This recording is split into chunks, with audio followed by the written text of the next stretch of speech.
everybody in a few minutes.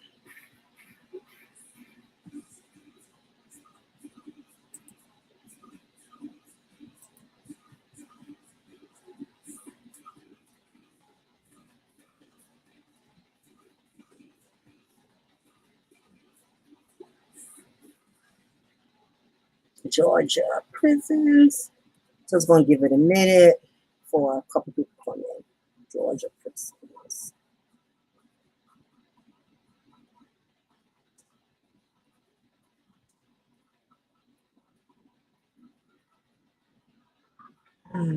Georgia prisons high staff shortages. What's up, everybody? How y'all doing? It is your diva and knowledge, Lady Mocha, represent Mocha's Cafe de Paris. Well, I'm always serving you wisdom, knowledge, and spiritual awareness. Big ups to all of my subscribers, all of the ladies, all of my guys. I appreciate y'all. It is good to see you. I am live in the flesh. So as y'all can see, I don't mind getting from behind the avatar from time to time. So I think it's important as a content creator that sometimes we do need to reveal ourselves. Sometimes your subscribers, they need to be able to see you and have that personal interaction with you. So this is the only reason I'm doing this, because I'm always behind the avatar. What's good? Big ups to everybody. Enter in the chat. I am live from what I personally like to call my trap room. I am live from my trap room, y'all. This is where I make my tumblers. This is where the magic happens. And I'm not dressed appropriately, so let me stop my cam right quick. Before I get up, I don't want to show my goodies.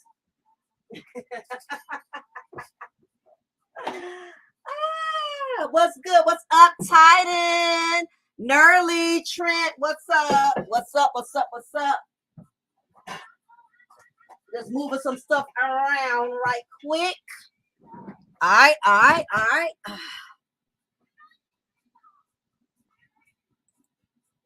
Okay, what's up? Your diva in knowledge, live in the flesh. Go by the name of Lady Mocha. It's good to see each and every one of you.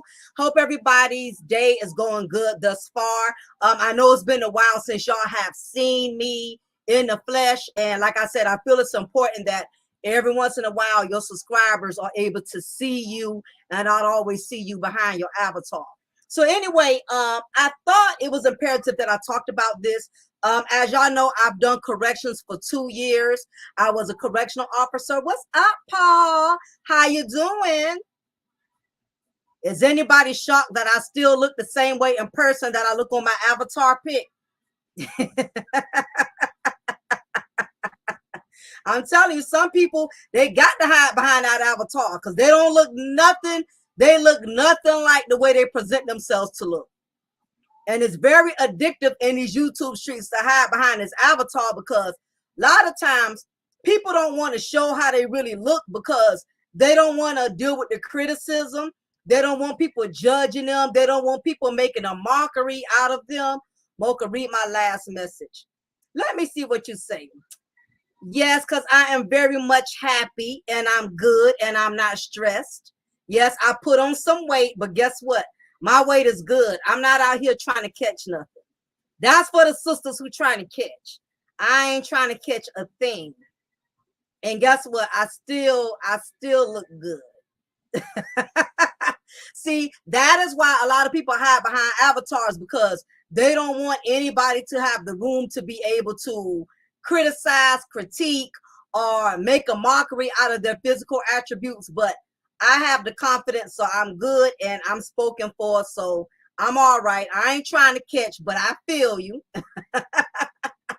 Nevertheless, though, I thought it was imperative that we talked about the staff shortages in Georgia prisons.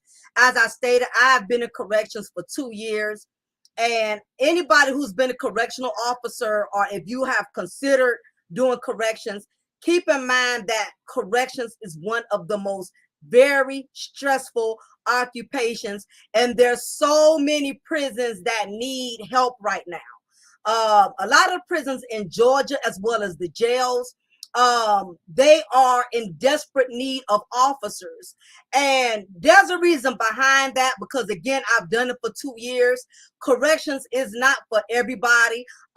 You have to have thick skin, tough skin. You got to deal with dudes, you know, coming at you recklessly. You got to deal with getting disrespected. Pretty much like what Black women got to go through. And these you know, in the Black YouTube sector is very stressful. Keep in mind, once upon a time when I was doing corrections, I was over 60 to 65 grown men literally by myself. So as a correctional officer, it is one officer to 60 to 70 men. That was part of my profession. I had to do at least every bit of 14 to 16 hours during my schedule, and it was really taking a toll on me mentally, emotionally, and definitely mentally. I'll say more mentally than emotionally.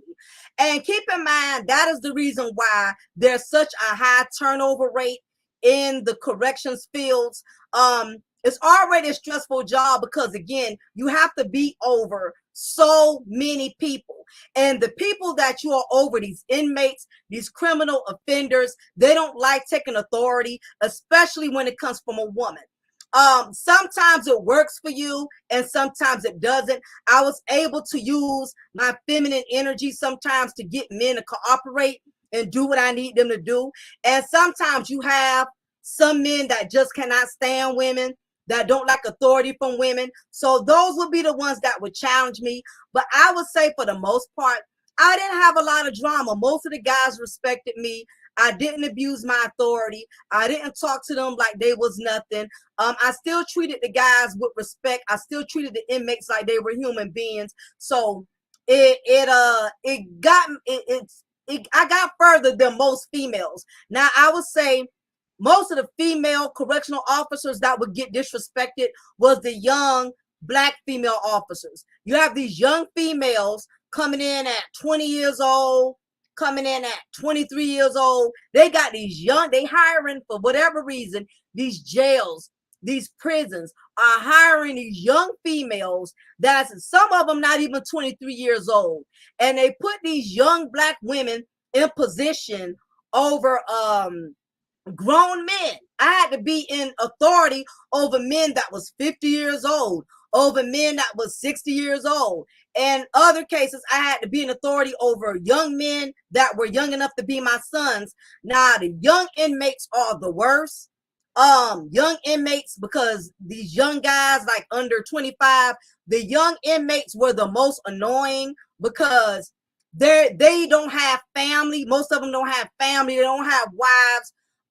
The young inmates had nothing to look forward to, so therefore they were the ones that challenged me the most.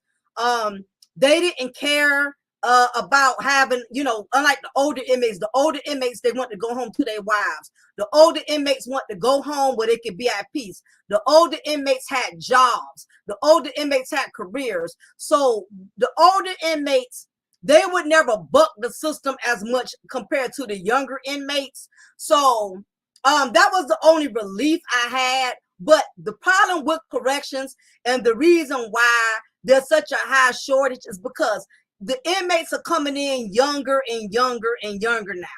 And I will be honest, the majority of inmates that are overpopulating the Georgia prisons and jails are young Black males. Okay? It is Black men that are overcrowding the correctional facility.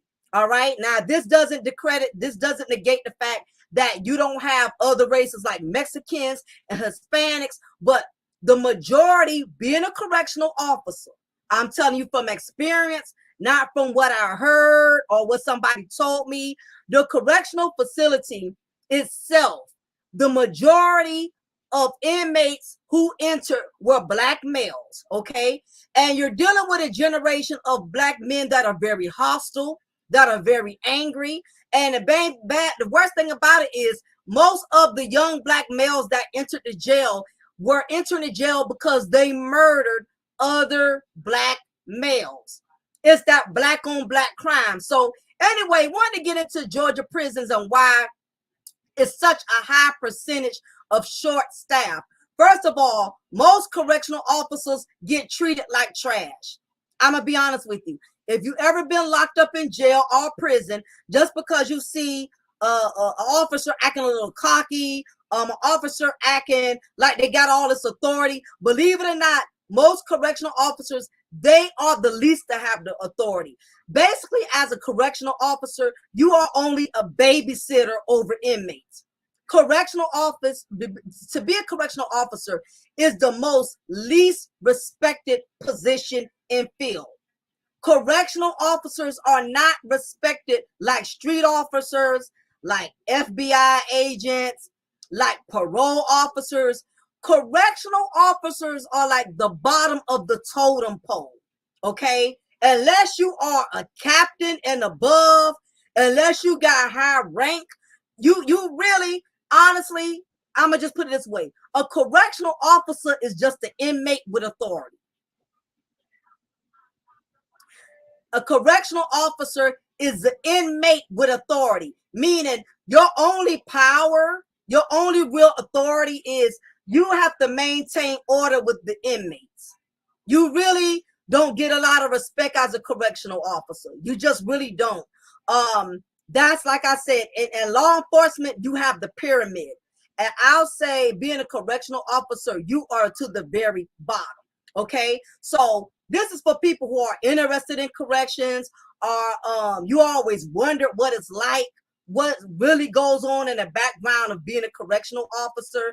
Maybe you have a son or a daughter that's interested.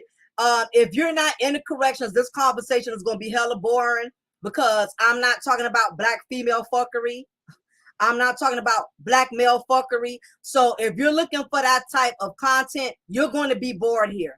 I'ma just let you know. You know what I'm saying? So anyway, nevertheless, as I was stating, when you become a correctional officer, you basically, all of your life, the majority of your life throughout your day goes towards that job.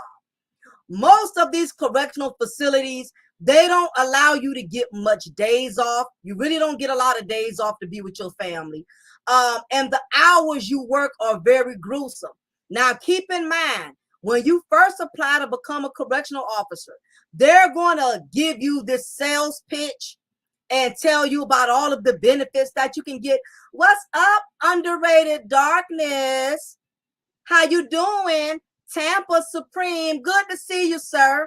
Appreciate y'all for coming up in here. Now, keep in mind, they will feed you. They will feed you the sales pitch when you first apply to become a correctional officer. The goddamn application is thick like a Bible. They want to know everything. They want to know if you ever got detention in school. They want to know if your mama do drugs, your daddy do drugs. It's this thick ass Bible, which is the reason why most people, they don't even make it past the application process because the application is thick like a Bible. They want to know if anybody's in your household ever been convicted. Do you have anybody, any family members that are incarcerated? They ask you a lot of personal, deep questions. If you have somebody who has a record who lives with you, your application is getting tossed out. If your husband, your wife, has any type of convictions, your application is going to be tossed out. If your son or your daughter has any type of convictions, your application is going to get thrown out. So corrections it's crazy because corrections, these prisons, these jails, they need all the help they could possibly get, but they got the audacity to be so fucking extra and picky about everything. You know what I mean? You know, like, what the hell? So what if your son or daughter robbed the bank? What the hell I got to do with you? You feel me? A lot of times we don't have no control over when your children go astray or your husband or your wife does something dumb or stupid or whatever. So anyway, they start off with this process of giving you this thick ass Bible you got to fill out, giving your whole life history, and you got to give them that boring ass report as to what makes you interested in being a correctional officer. Then that's when you got to, fake it till you make it. Well, I really want to be a correctional officer because I've always had a passion for criminal justice and I want to protect and defend the community. You give them your little bullshit ass reason for why you want to be a correctional officer. But really, you just doing it because the money is good. Believe it or not, most people choose to do corrections only because corrections does pay pretty good. Now, I know a lot of y'all are saying corrections don't pay nothing, but depending on how much money you used to get in corrections may seem a lot. Corrections, they started off giving me $18 an hour. That was a lot for somebody who was used to making $13, $14 an hour. So what seems like low pay to you may be a lot to somebody else, okay? So nevertheless, once you pass the application, they piss test you, they do drug screen, they call everybody in your reference, make sure you don't have no dirty ass past or you didn't leave a job because of stealing or embezzlement. They check and investigate everything to make sure you are as clean as you stated you were. So nevertheless, is that the UPS guy coming with my package? I'm gonna check, y'all. Let me see. It's probably not. You know why my dog barking?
Yep, just like I thought, my package came.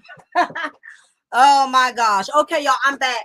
What's up, Indigo Kid? What's good? What's good? Paul, what's up? What's up? So anyway, as I was stating, this is about the fifth phone my husband broke.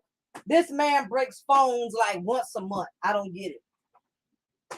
Anyway, as I was stating, the reason why it's such a high percentage and a lot of these Georgia prisons and jails constantly losing staff, constantly having issues with keeping people, is because for number one, you are overworked.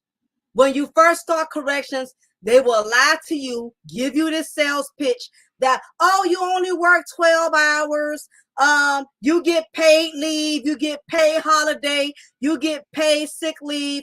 They give you this sales pitch and you're thinking you're going to get a really good deal. You're thinking you're really, going to get a good job, only to find out what they don't tell you is when you actually start working at these correctional facilities, you actually end up doing at least 14 to 15 hours a day.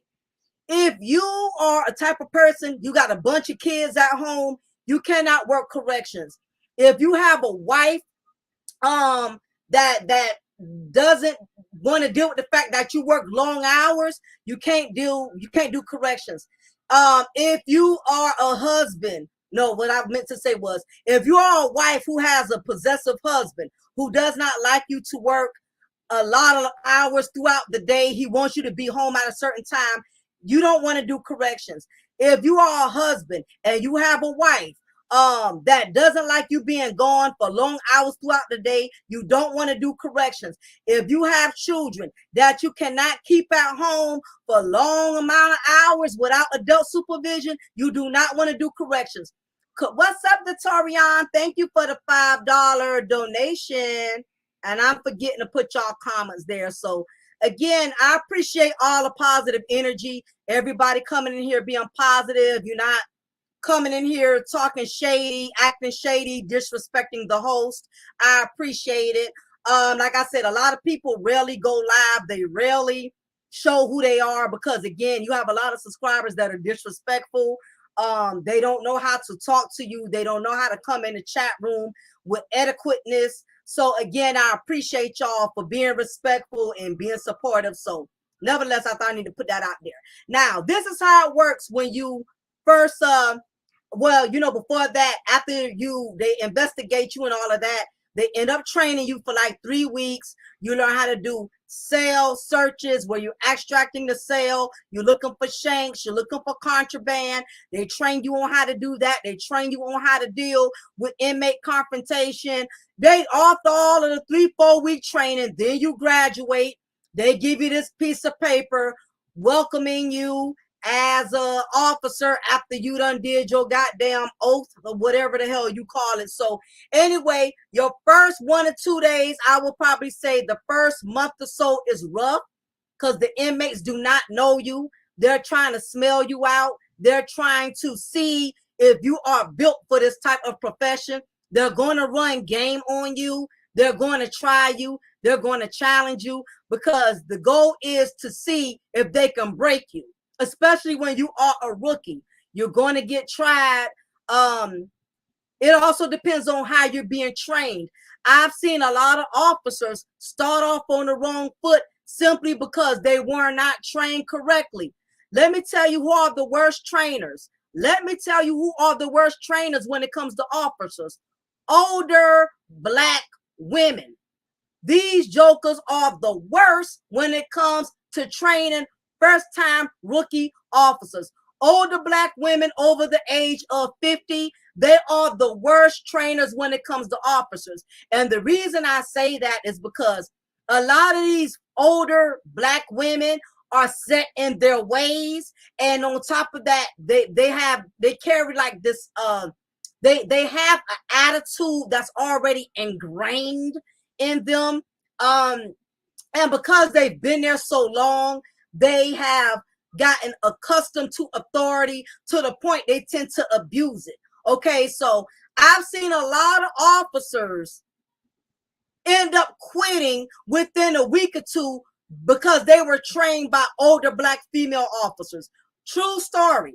For instance, there was this older Black female who was probably like in her 60s. I'll say she was like 61, 62. Out of all people, they used her to train a young white female. Could y'all imagine how disastrous that went? Think about it. An older 61-year-old Black woman training a young white female that was probably only 22, 23, training a young white female how to deal with Black inmate officers. Now, the reason I said this became a disaster, and I'll tell you, that white girl, she only lasted for probably about 2 months. Maybe, I say about three months. That white girl ended up quitting. This older Black woman was training this white girl to handle Black inmates the way she would. This young white female was talking to these older Black male inmates like she was just as Black as them. Okay? That older black woman taught that white girl how to talk to black men like they were inferior. She was yelling at them, not talking to them, but telling them, you need to go lock down. You need to get in your cell. And I'm like, oh my God, this black lady, this black woman is teaching this white girl how to be hood. And of course, because of the color of her skin, she was a white female. And then on top of that, she was only in her 20s. Them black inmates was cussing her out. Like, bitch, I know you ain't talking to me like that. As a black female that's training a white female, you don't teach white females to talk to black men the way you would talk to a black man. First of all, honestly, as a black female officer, you shouldn't even be talking to black men like that your damn self. When I was a female officer, when I was an officer, I did not talk to men like they were children. I would say, sir, you need to lock down. Sir, you know, you got to wait on your tray. Sir, I always address them as sir or as Mr. Okay? I never talked to the inmates like they were children, like they were scum of the earth. Even if they was molesters and women beater, guess what? You got to stay professional. You cannot talk to them all kind of way. She had this white girl talking to them like she was a black woman. And them inmates, one thing about it, them inmates, once they see you are nasty, they are very uncooperative. They will buck you even harder. They will talk back to you. They will disrespect you when you try to handle them like they little boys. Okay? And that's what happened. This older black woman taught this white girl how to talk to these black men, grown and young, like they was little boys. And the white girl, she couldn't take the heat. The white female officer, she couldn't understand why the black male inmates were so nasty to her. She couldn't understand why she couldn't get them to cooperate. She couldn't understand why they would always come at her or challenge her. That white girl, she didn't understand that. I knew why the inmates were handling her the way they were, because she was trained by another older black female how to be a damn pit bull or German shepherd, whatever y'all call it.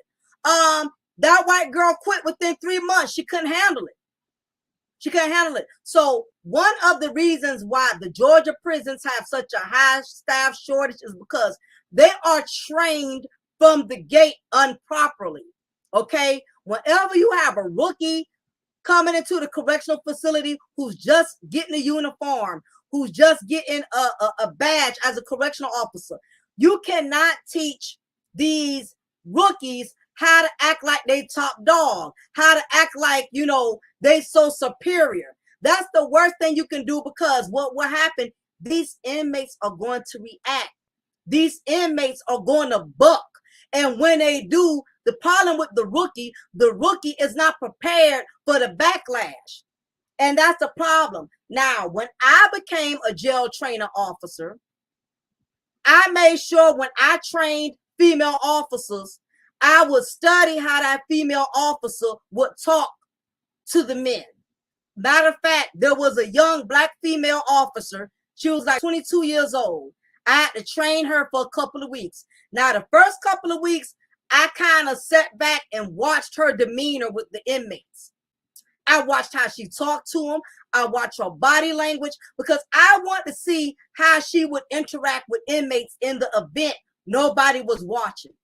Of course, because she was a young black female, she was talking to the inmates like you talk to a nigga who trying to holler at you at the club.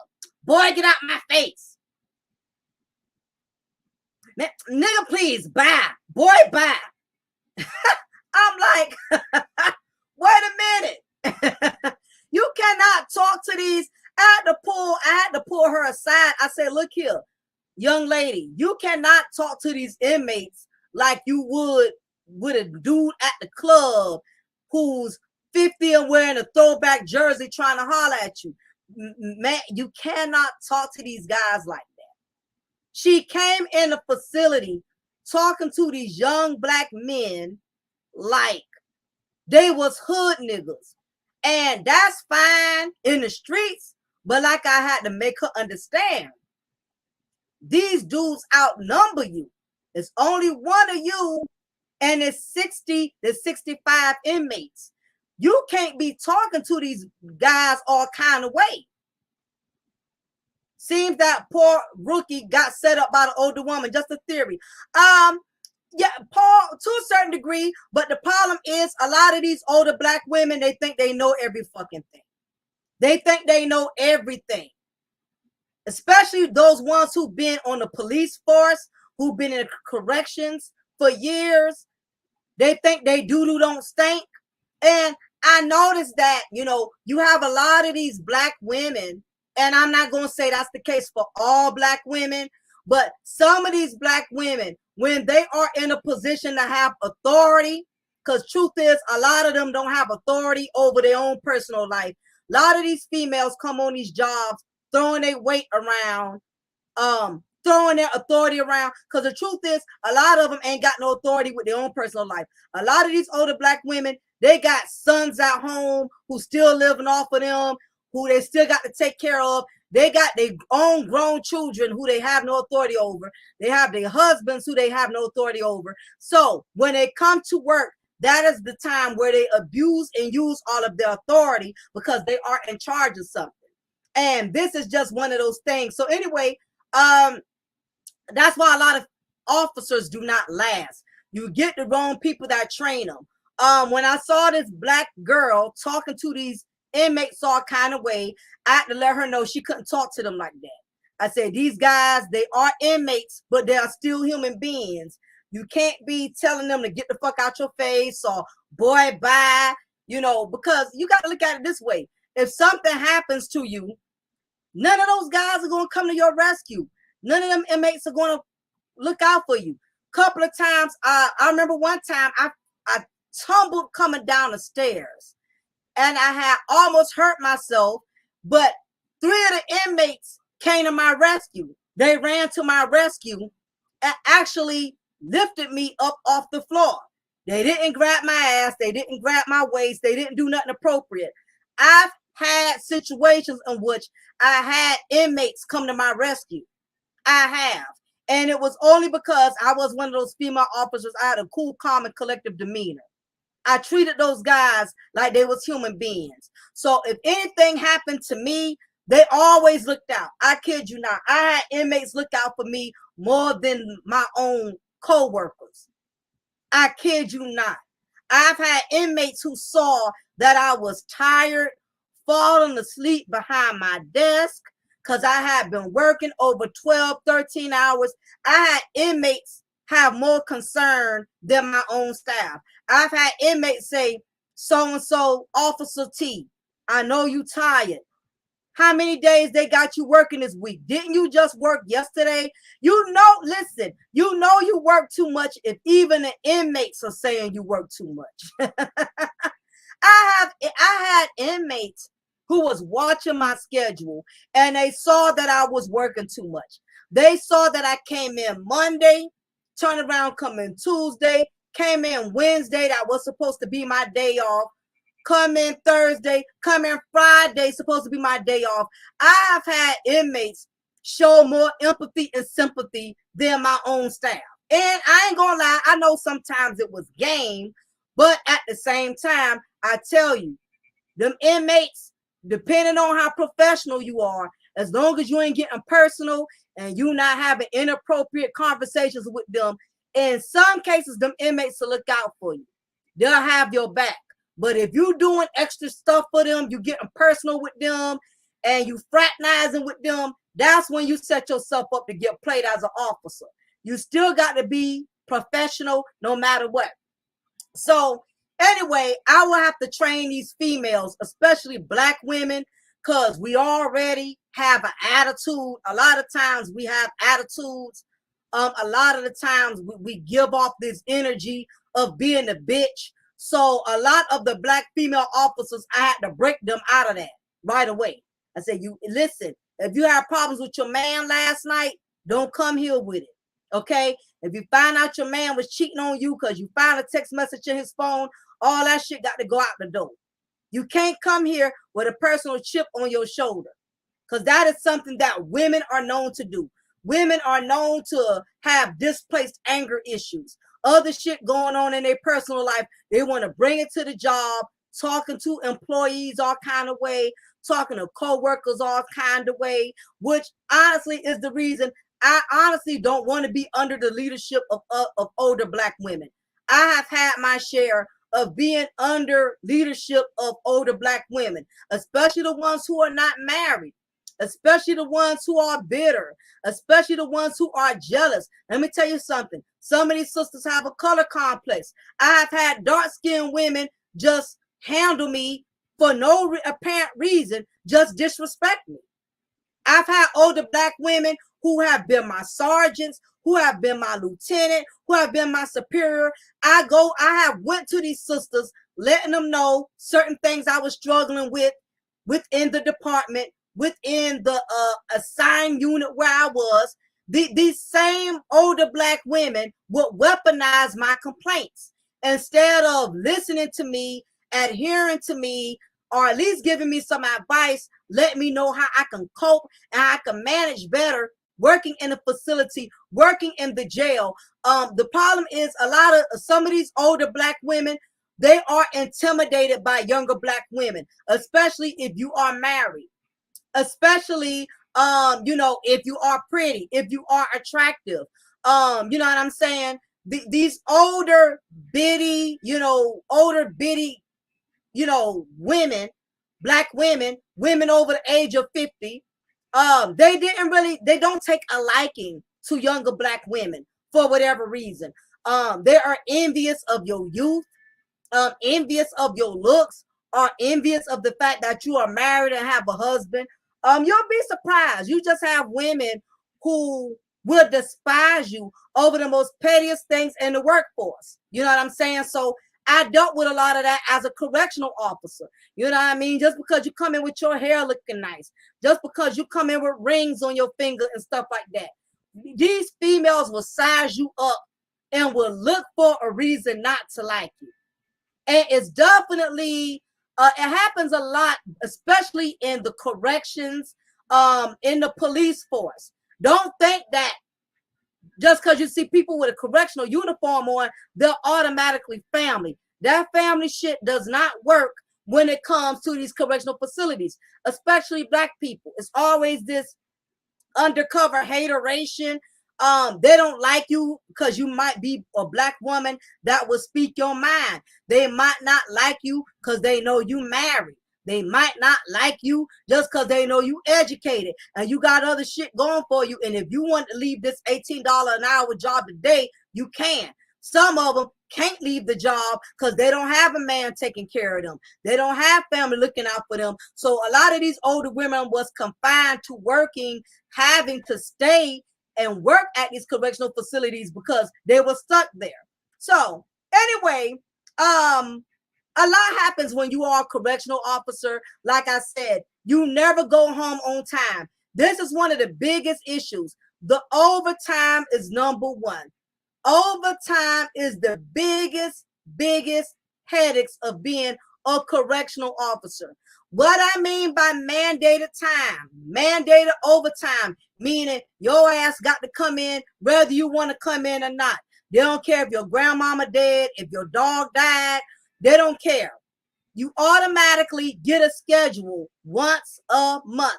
Now, keep in mind, every correctional facility is different, but most correction jobs, most policing jobs, you are mandated to work overtime, and you don't have a choice in the goddamn matter. You can't tell them, I don't want to work this day. I don't want to. Hey, if you didn't put in for your vacation day a month ahead of time, then you out of gas. The second thing is, if you miss and request a day that somebody else has already requested, you will be denied. I can't begin to tell y'all how many times I was denied to have Christmas off with my family, to have Thanksgiving off with my family. I was denied because some other correctional officer put in 3-4 months ago. So even if you request certain days off, it does not mean that you are going to get those days that you request off. So that was one of the things that made me very miserable, because every time I requested a day off, Officer so-and-so, well, Officer Johnson, we can't give you those days because somebody already requested. Now, keep in mind, they tell you that, but how you really, really know, you know what I'm saying, if somebody requested those days off. Because guess what? These officers think they are slick. What's up, Matthew? These upper management officers, they don't let you see the schedule of who already requested a day off. So guess what? That gives them an advantage to say somebody took that day. Think about it. When if that sergeant don't like you? When if that lieutenant don't like you? And you go to your sergeant, you go to your lieutenant, and you say, hey, and you go to them 2 months prior, and you fill out your leave request sheet, and you say, hey, I would like to take Christmas off. I need that week. I want to take Thanksgiving off. I need that week. That sergeant could tell you, oh, somebody requested that. That lieutenant could tell you somebody requested that. How the hell you really know if somebody requested that shit or not? And they know they're not obligated to having to prove to you somebody wanted that time or not. So that gives upper management all the room to deny or approve, depending on how they personally feel about you. So the average officer, within a week, you will be mandated to work at least 4 days. It's 7 days in a week. So you'll at least be mandated to work at least 4 days out that week. And they may, out those 4 days that you are scheduled to work, the 3 days that you have off, guess what they can do? Out of those 3 days out that week, they can make 2 of those days mandated overtime, which means you actually gonna work 6 days out the week. They don't tell you this before you sign the dotted line to become a correctional officer. They don't tell you this up front. They wait till you done got deep in the game. You done took that oath. You done signed off that you are willing to abide by all policies and procedures. And one of the policies and procedures is you are mandated to do overtime. So before you sign that dotted line as a correctional officer, be prepared. You're never hardly going to see your family. If you got kids, you're not going to see your kids. Corrections, I was more at the jail than I was at home. The inmates saw me more than my own husband. So you got to work your regular scheduled hours plus your mandated. So on a good day, on a good week, you may have 1 or 2 days off. But what if y'all think about it, y'all? What good is 1 or 2 days off when you're tired? You need to pay bills. You need to you may need to do some spring cleaning. You got all the stuff you need to do or whatever. Those 2 days, you ain't doing shit but sleeping, because you don't work 6 days straight. You feel me? So your days off really ain't your days off, because you sleeping. You too tired to go like have dinner with your husband, take your kids out to the amusement park. You're too exhausted to do anything. Now, this is another thing that they don't tell you about being a correctional officer. That day, you planning in your mind that you're just going to do your 12 hours. What happens when somebody calls out? What happens when somebody says, I'm going to be late? What happens when an officer has a family emergency, their husband gets sick, God forbid, worst case scenario, that their child got murdered or got in a car accident? That means that officer is going to be out for a couple of weeks. Guess who the hell has to fill in the gaps? You do. On a good day, on a good month, if you're fully staffed that particular month, you may get 3 days. You may get 3 days off. And hopefully it's a Friday, Saturday, or Sunday. But the bad part about being a correctional officer is when other correctional officers have other personal things going on in their life, guess what? They are going to make you work those other officers' hours.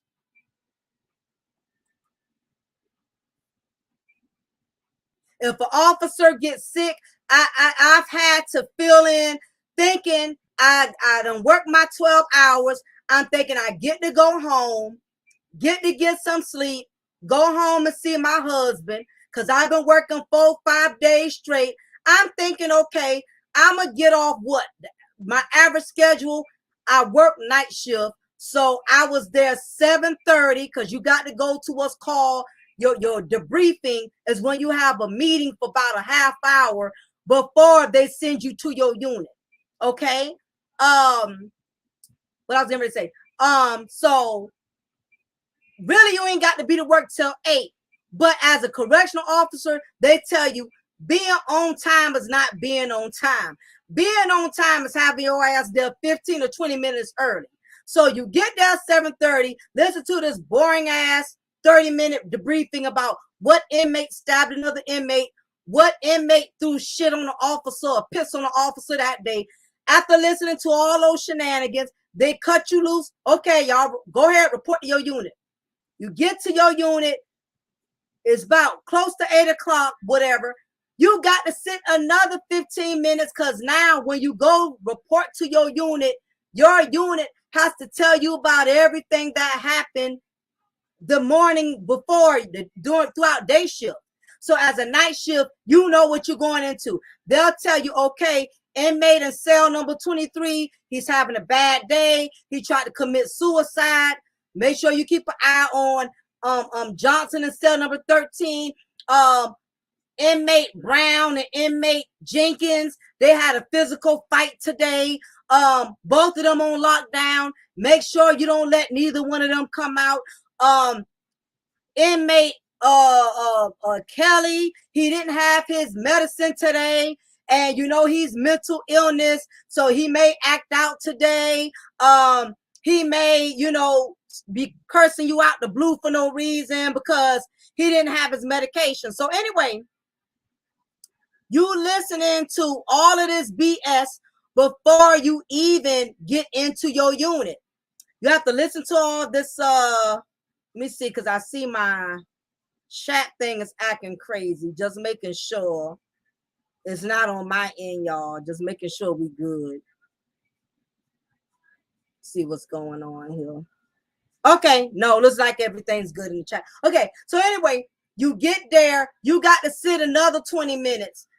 So mind you, you're not in your unit yet. You're not even in your unit. And already an hour of your goddamn time has already been wasted.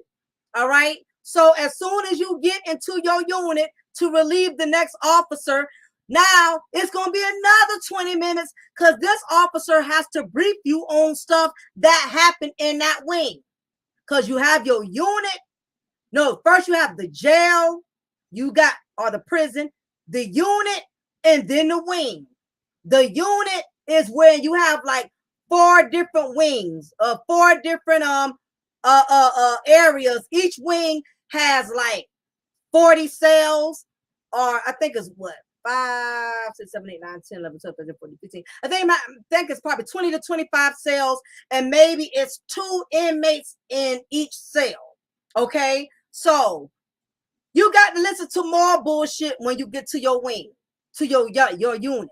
They may say, okay, Officer Johnson, you got Alpha. The way the wings are divided, you got Alpha, Bravo, I forgot what C wing was. Alpha, Bravo, whatever C was, and D for Delta. So they'll tell you as soon as you come in what wing is your wing for that night.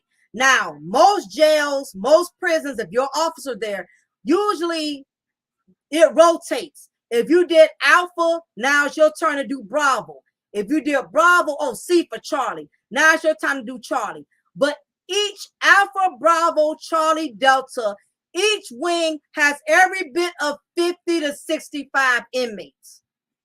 Only one officer is assigned to one wing that has 55 to 65 inmates. Okay? So when you get in your wing, your officer that you're relieving is going to tell you, I wrote so-and-so up, so he loses his hour. He don't come out tonight. This one lost commissary privilege. This one didn't get their medicine. This one, she's giving you the rundown on everything. So when you get there, these inmates make a complaint. I didn't get my food. I didn't get my medicine. They can't run no game on you because she's going to tell you up front. I gave him his medicine, so don't let him lie. I gave him his extra tray, so don't let him lie. So they give you the rundown. Now, keep in mind, now you have to do what's called cell extract. What's cell extract? When you have to go to each and every cell, walk through all 20 to 25, 18 cells, and you got to briefly look and make sure these inmates don't have shanks, make sure they don't have chemicals, make sure they don't have extra shit that they're not supposed to have, that they're not authorized to have. This is the most sickening process, because we're talking about you got to go in every cell. And you know, some of these inmates, these men, they act like women. They get attitudes when you take certain stuff out their cell that they know they're not supposed to have. For instance, an inmate has 2 blankets and he knows he's supposed to have 1. You done spotted he got 2 blankets. You take one, he's bitching like a female. Man, what's up with that, man? Why you fucking with my shit, man? What the fuck? What the fuck, man? What the fuck? Why the fuck you got to be extra, man? I had this blanket for goddamn 2 weeks and you the only officer coming up in here with all that extra motherfucking bullshit. You know, they get mad when you take away stuff they're not supposed to have. So you got to go through this BS in every cell. So guess what? That takes up another damn 35 to 45 minutes worth of your time. Now, you sign off the paperwork so the other officer can leave. Hopefully, that officer did their job and didn't leave nothing on you for you to deal with. If they're a good officer, they're going to make sure everything done before you get there. Sometimes they do their job, but you have other officers that want to hurry up and get home. They done sit up here and lie to these inmates, make them waiting for something. They rushed up out the wing after you done signed the paper. Now the damn inmate is bitching at you. Well, officer so-and-so didn't give me my tray. Officer so-and-so didn't give me my medicine. You got to deal with the bullshit that the other officer didn't take care of. So you look into it, you investigate it, because sometimes inmates will lie. Most of the time, inmates lie and say they didn't get shit or didn't get something, and they did get it. And if you're a slow officer and you go by what they say instead of checking into it, you'll be giving them something twice that they done already got. So anyway, the rest of your shift is basically babysitting these inmates. I know night shift, we had to deal with their laundry. We had to deal with all kind of stuff. Now, mind you, you just one officer dealing with this. But anyway, I ain't going to bore y'all with all of that. But my thing is, by the time the average day, you're supposed to only be doing 12 hours as an officer. You will never do just 12 hours as an officer. I'm going to let any of y'all, all y'all know that now. If you're thinking about doing corrections, or if you know somebody who's interested in doing corrections, you would never do 12 hours. Your average amount of hours, you're going to at least be there for 14 hours or longer. Now, if somebody calls in and says they're not coming in, guess what? If it's your turn to stay, they're going to make you stay. So by law, they cannot make an officer do over 16 hours. So if you've done 12 hours, 13 hours or whatever, they got to cut the cord when you've done 16 hours. They got to relieve you. They cannot make you stay past 4 hours, because by law, you have to get a certain amount of rest, a certain amount of sleep. Yeah, my max and LE was 16 hours. Yeah, and Matt V, the problem is it's never 16, because think about it. If y'all really think about it, on an average day, you never do 12 hours, you never do 12 hours as an officer. On an average day, you're going to do about 13, 14. Because by the time when your shift is close to ending, that's when the demands get more sickening. You know, that's when you got to do extra shit right before you getting ready to exit your wing. Okay, you still got, when the next officer comes in, you got to brief them, and y'all got to do security check. That's going to take you about another 30 to 45 minutes right there. So you automatically, you gonna do 13, 14 hours straight up. So if somebody doesn't show up, they still gonna consider another 4 hours as 16, and that's bullshit. In actuality, you done gave them about 18 hours, about 19 hours. So you're going to overwork. If you are the kind of man or woman, you want to have a life, you want to be able to go out with your friends, you want to be able to spend time with your wife, your husband, your children. I'm gonna let you know now, if you get into corrections, your family, your husband, your wife, they're rarely going to see you. A lot of the times when I came home, my husband was just getting off and I was just leaving. I would only see about two hours of him. And my daughter would only see a few hours of me before I went. So overtime is murder. And you got to do mandated overtime. Officers are constantly calling in. Officers are calling in. Officers are coming late because they are burnt out. They are tired. They are exhausted. They have had to pull mandated overtime just like you. They have had to stay over just like you. Nothing is worse when you think you done did all your hours and you think you're going to go home so you can lay down. You're thinking about your bed, thinking about your pillow, thinking about taking a hot shower or a hot bath, only for your sergeant to call you up and say, Officer Johnson, I'm going to need you to stay over. When you get that stay over, you automatically know that's 4 hours. And guess what? If you leave, you get fired. If you don't comply, you get fired. You have to stay and do those 16, 17 hours. You don't tell your sergeant, well, I got to go pick up my daughter, or I got to get my son from childcare. If you're going to do corrections, make sure you have a reliable person that can drop what they're doing and just accommodate you. Because there are going to be some days you think you're going to go home and you're not going to go home. I remember one week, I did stayovers like 2 times that week, cause like 2, 3 times in 1 week, because we was just that short staffed. And with stayovers, you're supposed to rotate. You're supposed to take turns. But guess what? If 2 or 3 people is out, cause one on vacation and one is sick, somebody got to be the stayover. Matt V says, oh yeah, and an hour for arm up and guard mount, then add another 2 for post. Matt V, you must be in corrections or you have had experience, because you sure as hell know what the hell I'm talking about. What's up, Ultraman? Good to see you. Blessings. That's why I say, Matt V, there's no such thing as 12 hours. The average officer does 14 hours off the rip, because all the extra bullshit you got to do. You got to do security checks. You got to do head count. When the next officer comes in, you do head count. Before you leave, you got to do head count again. You got 65 inmates. You got to count all them jokers.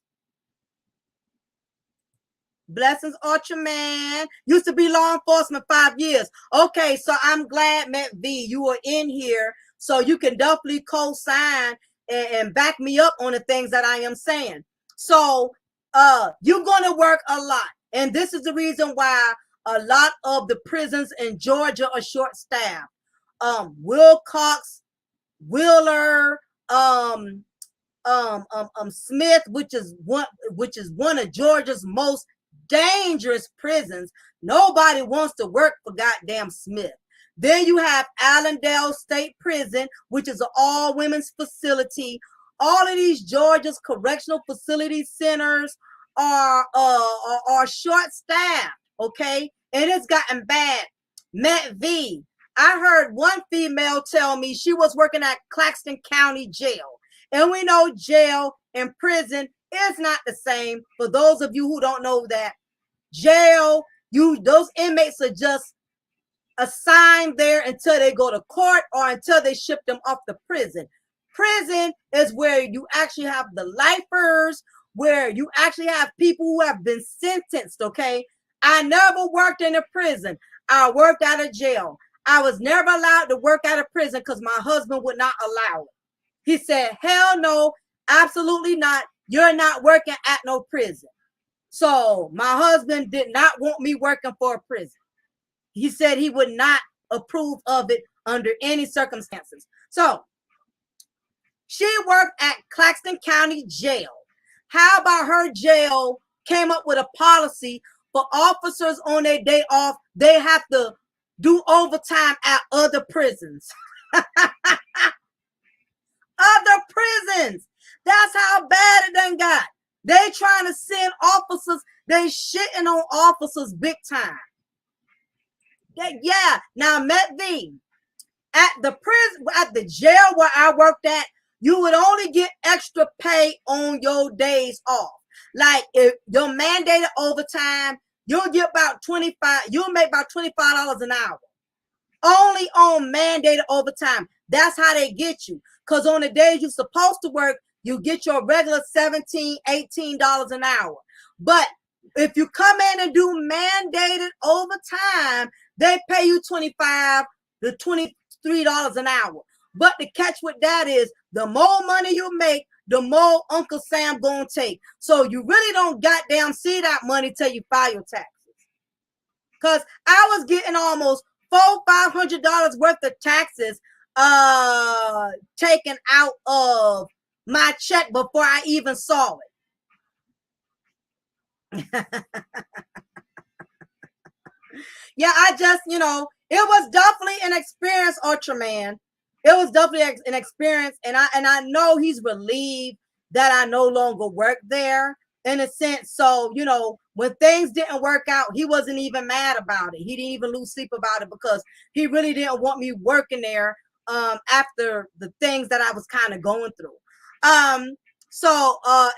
Prison is not for the lighthearted. Yeah, prison, you definitely, because you're dealing with expert convicts. And if you are, if you're gullible, if you're soft, naive, prison is definitely not going to work for you. And I was not going to sit there and lie to myself and make myself believe I can handle prison. So I stayed in my lane. I ain't trying to be Miss Badass and yeah, I'm a conqueror. No, absolutely not. Not only that, in prison, most of them are lifers, and most prison inmates don't have nothing to lose. They will rape you as a female officer.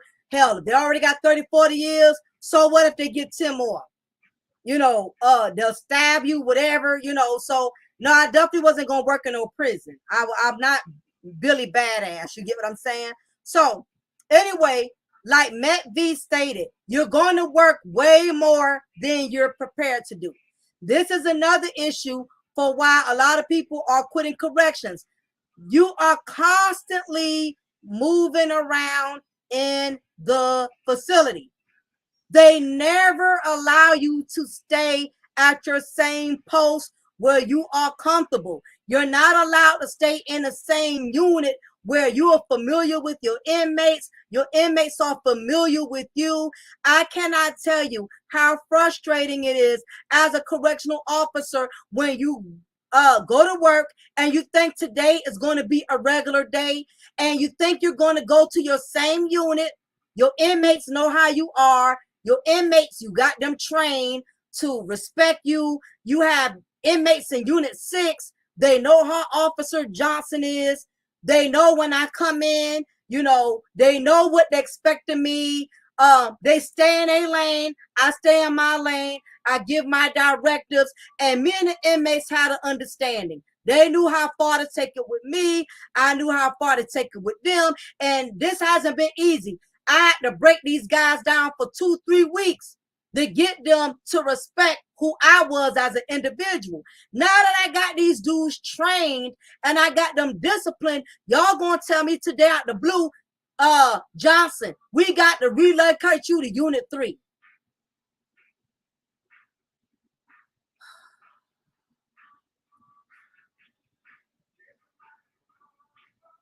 And this is all the time. They always taking you out your comfort zone. Once you done got your inmates trained, once you done found your niche, and you found your own little program, I cannot tell you how many times they relocate you and take you out your unit. And most of the time, they relocate you and put you in the worst units. Nerdy says, do you know what will you be doing on a career field? Well, as of right now, I do have another career that I am currently pursuing, but I've learned to keep my dreams and my plans to myself, because sometimes when you put it out in the atmosphere, what your goals are, you have people, unfortunately, that prey on your downfall, that hope things don't work out for you. So once I have actually completed this new career field, I will let all of y'all know what I am doing. But I don't want to put it out there yet, because you can't share your blessings with everybody. Everybody's not rooting for you. Everybody don't want to see you win. And sometimes when you speak in the atmosphere, your plans and your goals, it's always that one negative spirited person that gets a hold of what you're trying to do, and their negativity has a way of blocking your blessings. So I have learned the kind of be humble and not be so open with my new chapter and my new journey until it has completely finished and I have succeeded. I have a couple of times put out there things that I was going to do, and it didn't work out because I told people who was wishing for my downfall. I shared my goals. I shared my dreams with people that was rooting, that was hoping the worst for me. So once I am done and it's completed, trust and believe, I will be letting y'all know what I am currently doing right now.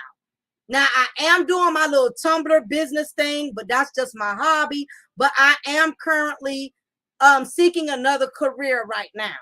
And once it's done, I will be more than glad to share it with y'all. But there's too many haters out here for me, you know what I'm saying, to put my business out there. You feel me?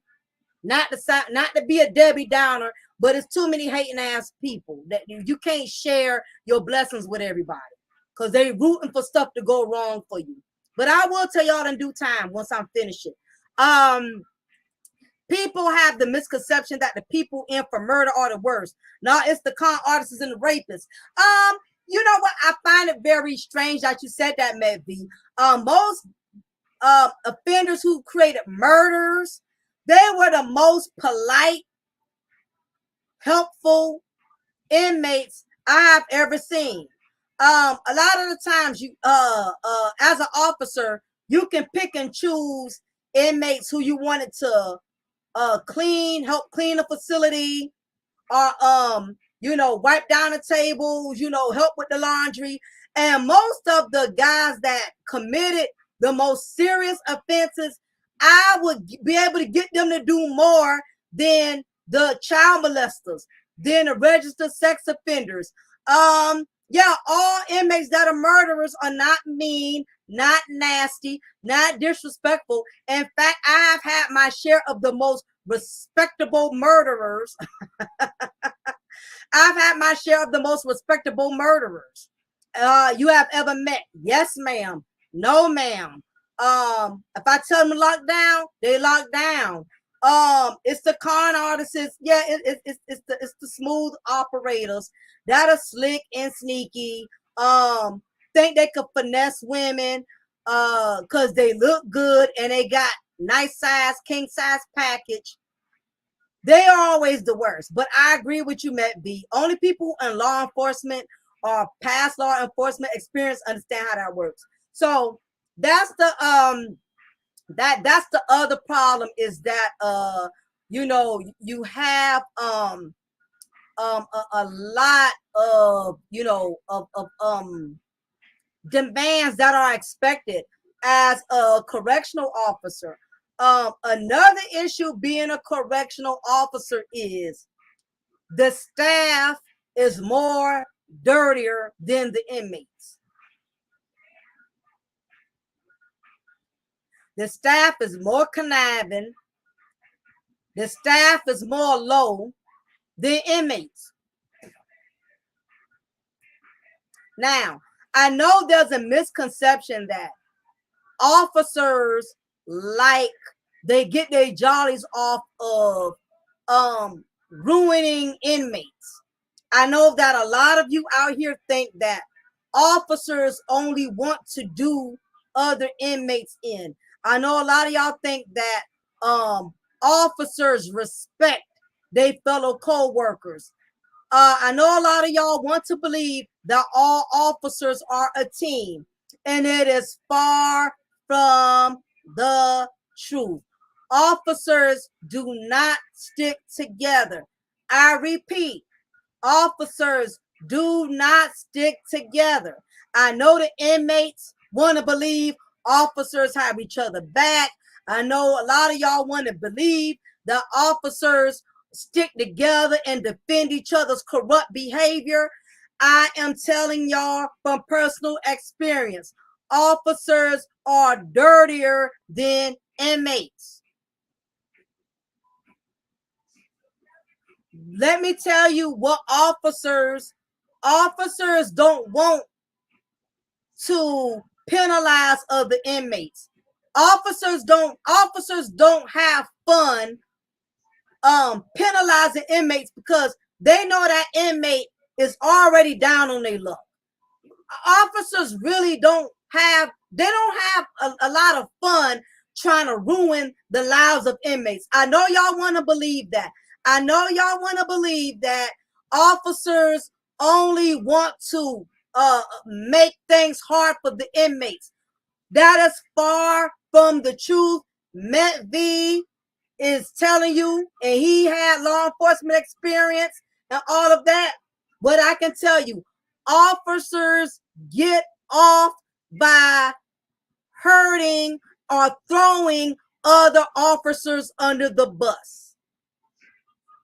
Officers love to catch other officers in error. Officers will snitch on another officer before they snitch on an inmate. If y'all believe that, press 1. If you don't believe it, press 2. If you believe officers will throw other officers under the bus before an inmate, press 1. If you believe that all officers are loyal to each other and have each other back and they band together, stick together, press 2. Because I want to know who believes in these false narratives, because we have to correct this. 3 to 1 have no clue. And if you don't know, you don't have to answer. So Wentworth was a great example. Yeah, Indigo Kid, that goes on in real life. That's not just in shows. Oh my gosh, Ultraman, especially when it comes to the black people. I tell you, black officers will throw other black officers up under the bus. Now, I've seen the Clorox officers, and I'm going to say this politely, Clorox officers will cover each other's dirt. I've seen white male officer rookies have older white male officers cover their dirt for them. And they'll tell them, get your shit together, get your act together. We're going to keep this between us. But this cannot happen again. Black people, black officers will cut the arm of another black officer off. I've seen it a million times. White officers, they cover each other's dirts and deeds all the time. Black people will not cover each other's dirts and deeds. Black officers will snitch on other officers for petty stuff. She always coming in late. Or she be giving inmates this and giving them candy and this and that. Black officers are the worst to work with. Maybe put 1111111. Yep. So most of y'all know, well, the white ones get off by harming the black inmates. I worked in commissary and I see firsthand which officer. I agree with that, Fred Hampton. I agree with that. I have to agree with that. Absolutely. Yeah, now they get off doing what they want to do to inmates all the time. I agree with that. What's up, all reliable? How you doing? Yes, this is the reason why Georgia prisons have staff shortages. You have officers who want to earn brownie points, so they will snitch on other officers. Black officers, if they see their officer doing something bad or making a bad decisions, they don't pull them on the office and say, look here, we got to band together, we got to stick together, we know what's going on, we know you haven't been doing your security checks, we know you've been calling out a lot instead of coming to work. Look here, we gonna work with you. We're not going to report you, but we need you to get your shit together so we can have you here. We need you to be a part of the team. Black officers will not protect other black officers. It's not going to happen. If another black officer catches you messing up, they find out some shit on you that you didn't report, they're going to go to the upper management, which in most cases is white. They're going to go to the upper management and they're going to reprimand you and say, we're having a problem with Officer Johnson. She's been calling out late too many times. We think at this point in time, we need to get rid of her, blah, blah, blah, blah, blah, blah, blah, blah. And one thing about it, upper management in most Georgia correctional facilities are white. Now, I found this very interesting, y'all. During my duration at the correctional facility where I was, I noticed, and maybe Matt V, you might notice this yourself or not, but I noticed the upper management worked in the best parts of the jail. When I saw the other side of the correctional facility, it was like, it was made like a celebrity mansion. It didn't even look like it belonged to the jail. In these correctional facilities, where the upper management, the chiefs, the sheriff, most of these people, with all due respect, were whites. Okay? This is not to say there was not any blacks like majors. There was like maybe 2 or 3 blacks that were majors that had upper rank positions. And most of the blacks that got upper rank positions are the ones who've been pretty much kissing up to the white upper management that got a lot of pull. So you have a lot of black officers who have learned to build an alliance with the upper white management officers. And if it means getting rid of some of the black officers to prove their loyalty to the white officers of the upper management, a lot of them didn't have a problem with doing that. You have a lot of black officers that will dispose other black officers by snitching on them or throwing them up under the bus. That way they can get in good with the white high rank officers, with the chief, with the jail commander, with the chief, with the sheriff. You have a lot of black officers that know how to be an Oreo. They know how to look black on the inside, but in the outside, but in the inside, they act white, and they will do anything to stay in good with the white upper staff management. And if it takes getting rid of black officers so they can prove their loyalty and dedication to the upper white management, that's what they're going to do. Now, when I tell you, where the upper white management or the upper black 1 or 2 officers that had rank, where they were located, it looked like a celebrity mansion. It had an expensive interior grain desk that probably was $5,000-$6,000. They got all these plaques on their walls. They have these expensive leather chairs that probably cost more than my whole goddamn house. That side of the jail was built with luxury. The funny part was you have these these white and these Oreo cookie officers. You got these Oreo cookie officers who are black, but willing to do what it takes to stay in good with the white manager, with the upper white officers. You got the Oreos and the upper white management working in luxury. They sitting behind the expensive interior grain desk. They got these expensive plaques on the wall. Major of the year, jail commander of the year, officer of the year. They got all these plaques, all of these certifications, everything to show that they got all of this rank. They chilling in nice air conditioning. They cappuccino machines, probably $2,000. The upper management ain't doing the goddamn thing but chilling while all of the jailers, the regular correctional officer, we're the ones working in the goddamn dungeon. We're the ones working in the jail with the ceilings leaking. We're the ones working behind a raggedy desk with the raggedy chairs. The arms in the chairs are falling off. We are working in poverty while upper management is working in luxury. And when it comes to all of these decisions, guess who gets to change them all? Upper management. And they didn't have a problem with changing policies and procedures, even if it was miserable for us, because they didn't work with the inmates. All they did was point fingers and say, this is the new policy. This is the new procedure. This is what y'all are going to do.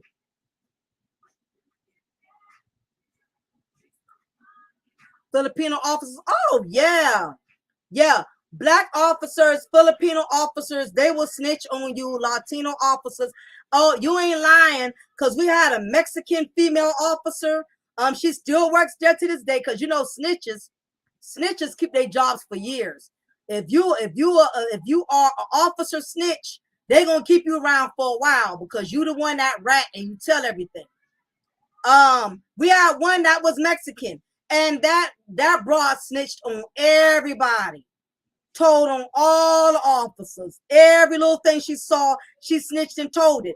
Then it got to the point where she was snitching so much, then she started becoming a target, and she ended up applying to work to a different department outside the jail, because what was happening was she was creating a lot of enemies. So she had to relocate. So eventually the snitch is going to create enemies, and they got to relocate somewhere else in the jail. I grew up 10 miles away from the prison, and 10 miles. Yep. Very sad. It takes money to stay on that side. Yep. And all the minorities are on the other side. Yeah. So, yeah, that's one of the reasons why it's a lot of staff shortages, is because upper management, they have a lot of politics going on. They let certain officers get away with certain things, and they sweep it under the rug. And then other officers who may not make good decisions, who may make a mistake, those are the ones who they terminate. Those are the ones who they fire. Those are the ones who they report to post. to mess up their law enforcement certification, in which they cannot work anywhere else. So that's another reason why there's a high staff shortage in Georgia prisons and jails, because as bad these jails, listen, these jails know they cannot afford to lose staff. First of all, everybody's not qualified to be a correctional officer. Everybody can't handle it. So if you get a good officer that's at least trying and comes in the majority of the time, those are the officers you really don't want to pick with. You don't have to write them up for everything. You don't have to throw them up under the bus. But what tends to happen is some officers, they like your work ethics. As long as you're working like a slave, they don't have a problem. But the moment you start bitching and complaining, especially when you're complaining on people with high rank. And I know that was one of my problems. I was complaining on an officer that had high rank.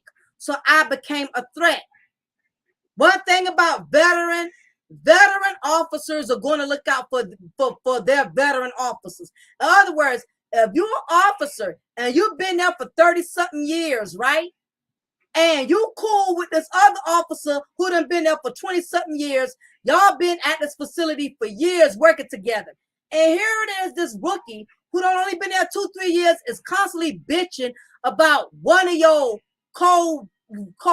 co-partners that's a veteran, and y'all been there for years. Guess what? Y'all are going to get rid of that rookie officer, because you don't need no rookie causing one of your officers that's been there as long as you do. You don't need them costing them any trouble.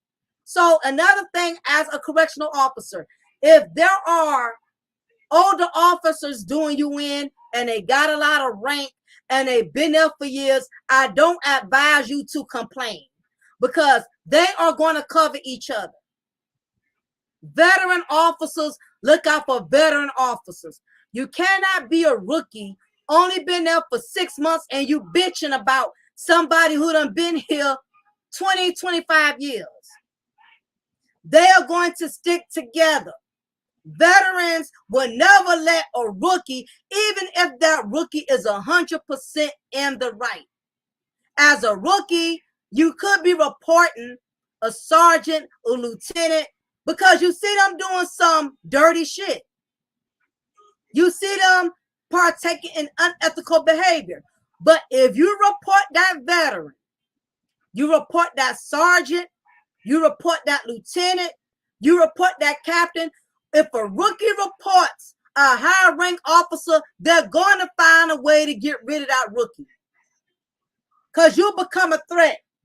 You can't be a new kid on the block and you bitching about something a sergeant, a lieutenant, or a corporal been doing for years before your ass got there. Now, in training, they're going to lie to you and tell you, if you see an officer doing something, report it. We will respect the whistleblowing policy, which means we're not going to tell who you report. That's bullshit. These correctional facilities are not going to lose a kiss-ass veteran for a rookie that's going to call them out on their bullshit. It's not going to happen. They will fire you first.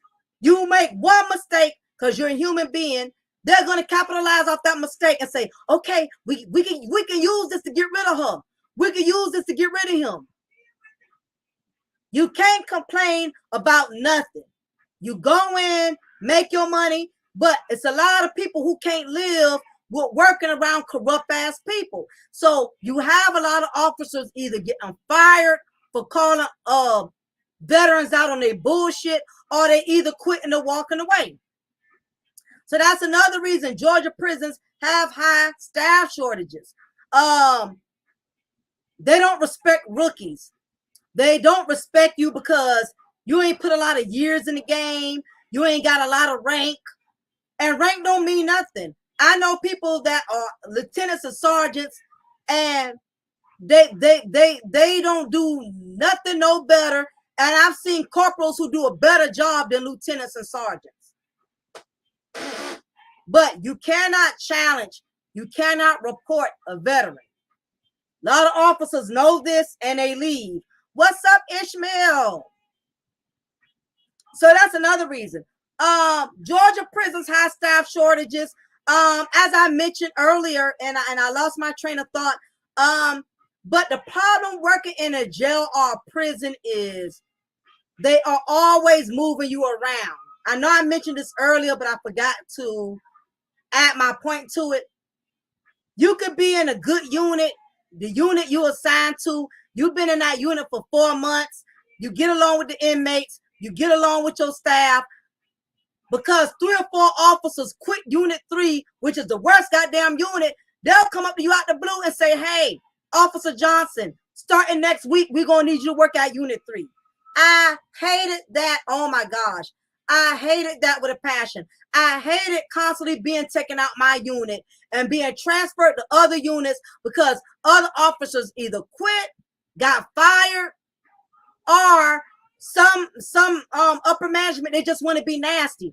They want you to quit, so they intentionally recommend that you be moved to another unit.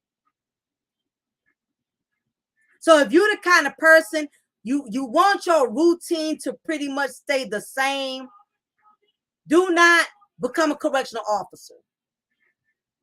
They will put you in the worst units sometimes, or another thing is they constantly change staff.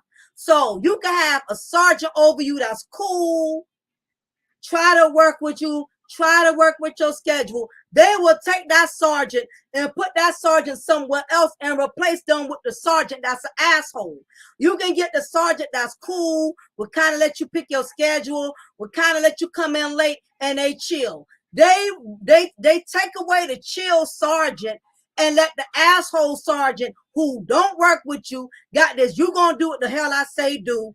This is what it is. They always move the cool sergeants, cool upper management. They take them away and replace them with the nasty ones. I had to deal with that all the time. And guess what? Sometimes they don't prepare you.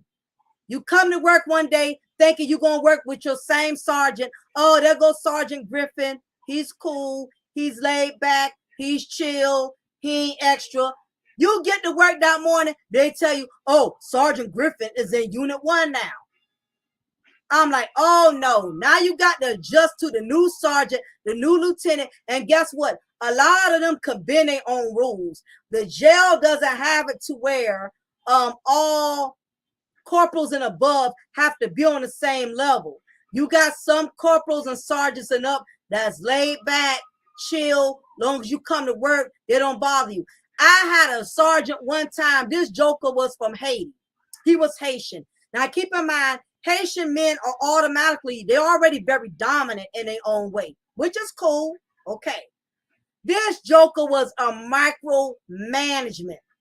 He will call my phone every 10 minutes when he saw an inmate just scratching his ass.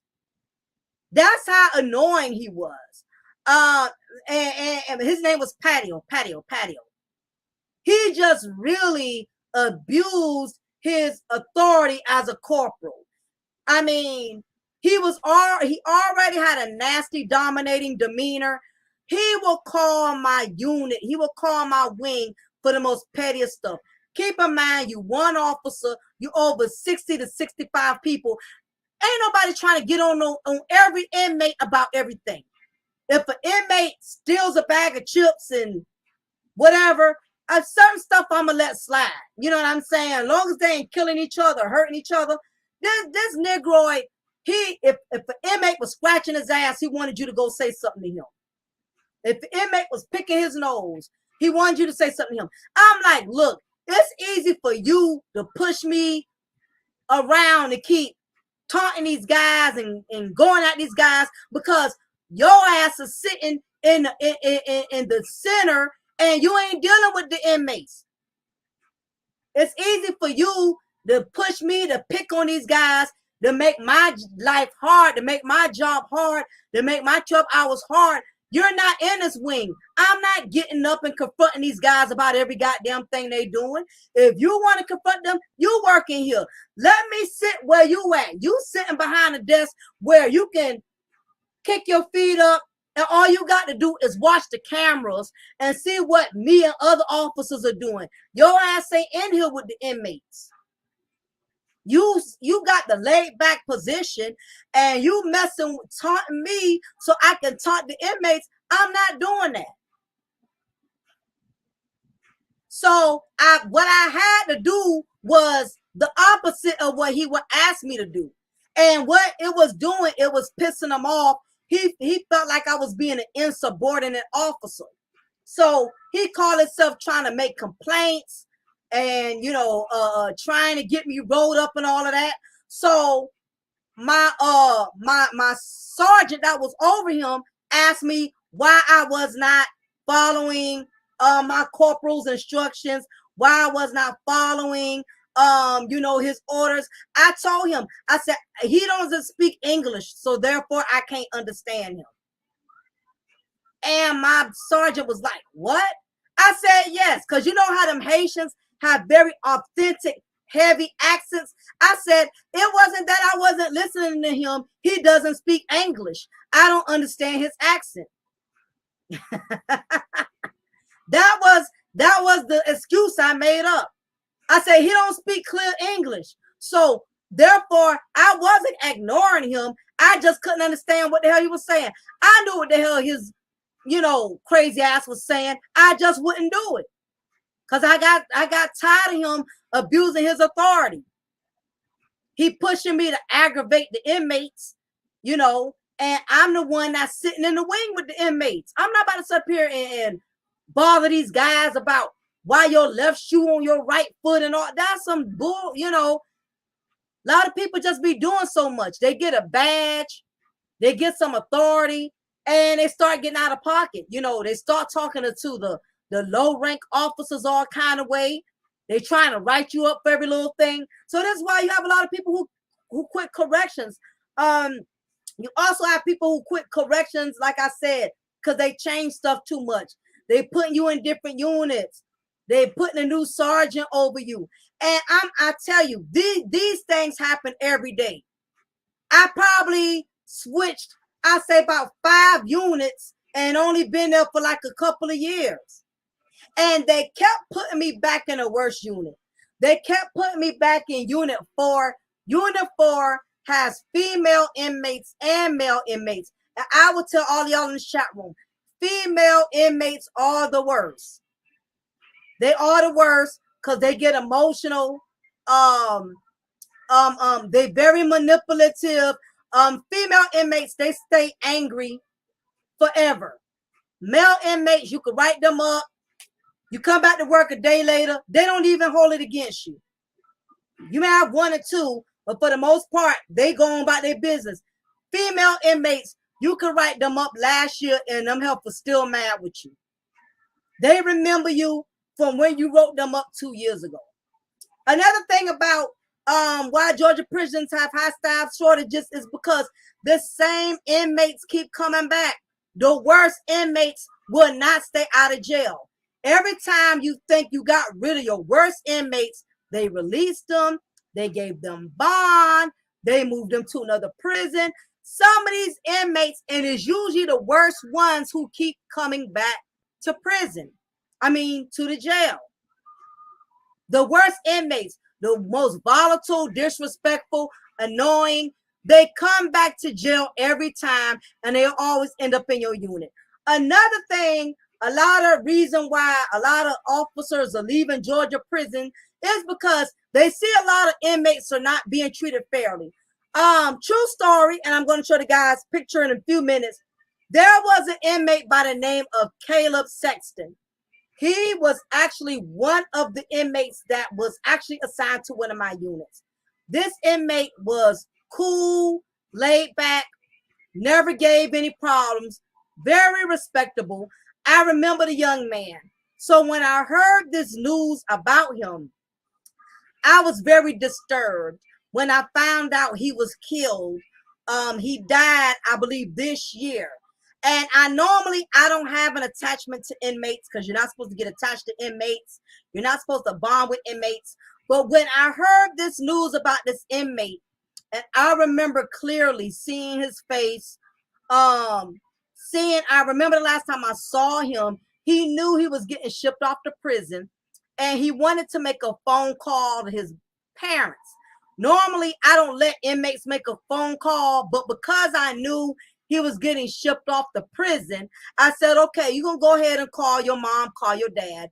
So inmate Sexton, he went and made us called his mom and told them he was getting transferred to prison that night. Because most of the time when the inmates was getting transferred to prison, they would get them late at night, like 3 in the morning, 2 in the morning. I guess it's better for them to transfer the inmates to prison when there's less activity, when inmates are asleep and there's not enough going on. So when I saw this news article come up, I was like, oh my gosh, I can't believe this happened. So I am going to share the article with you guys because I want y'all to see this.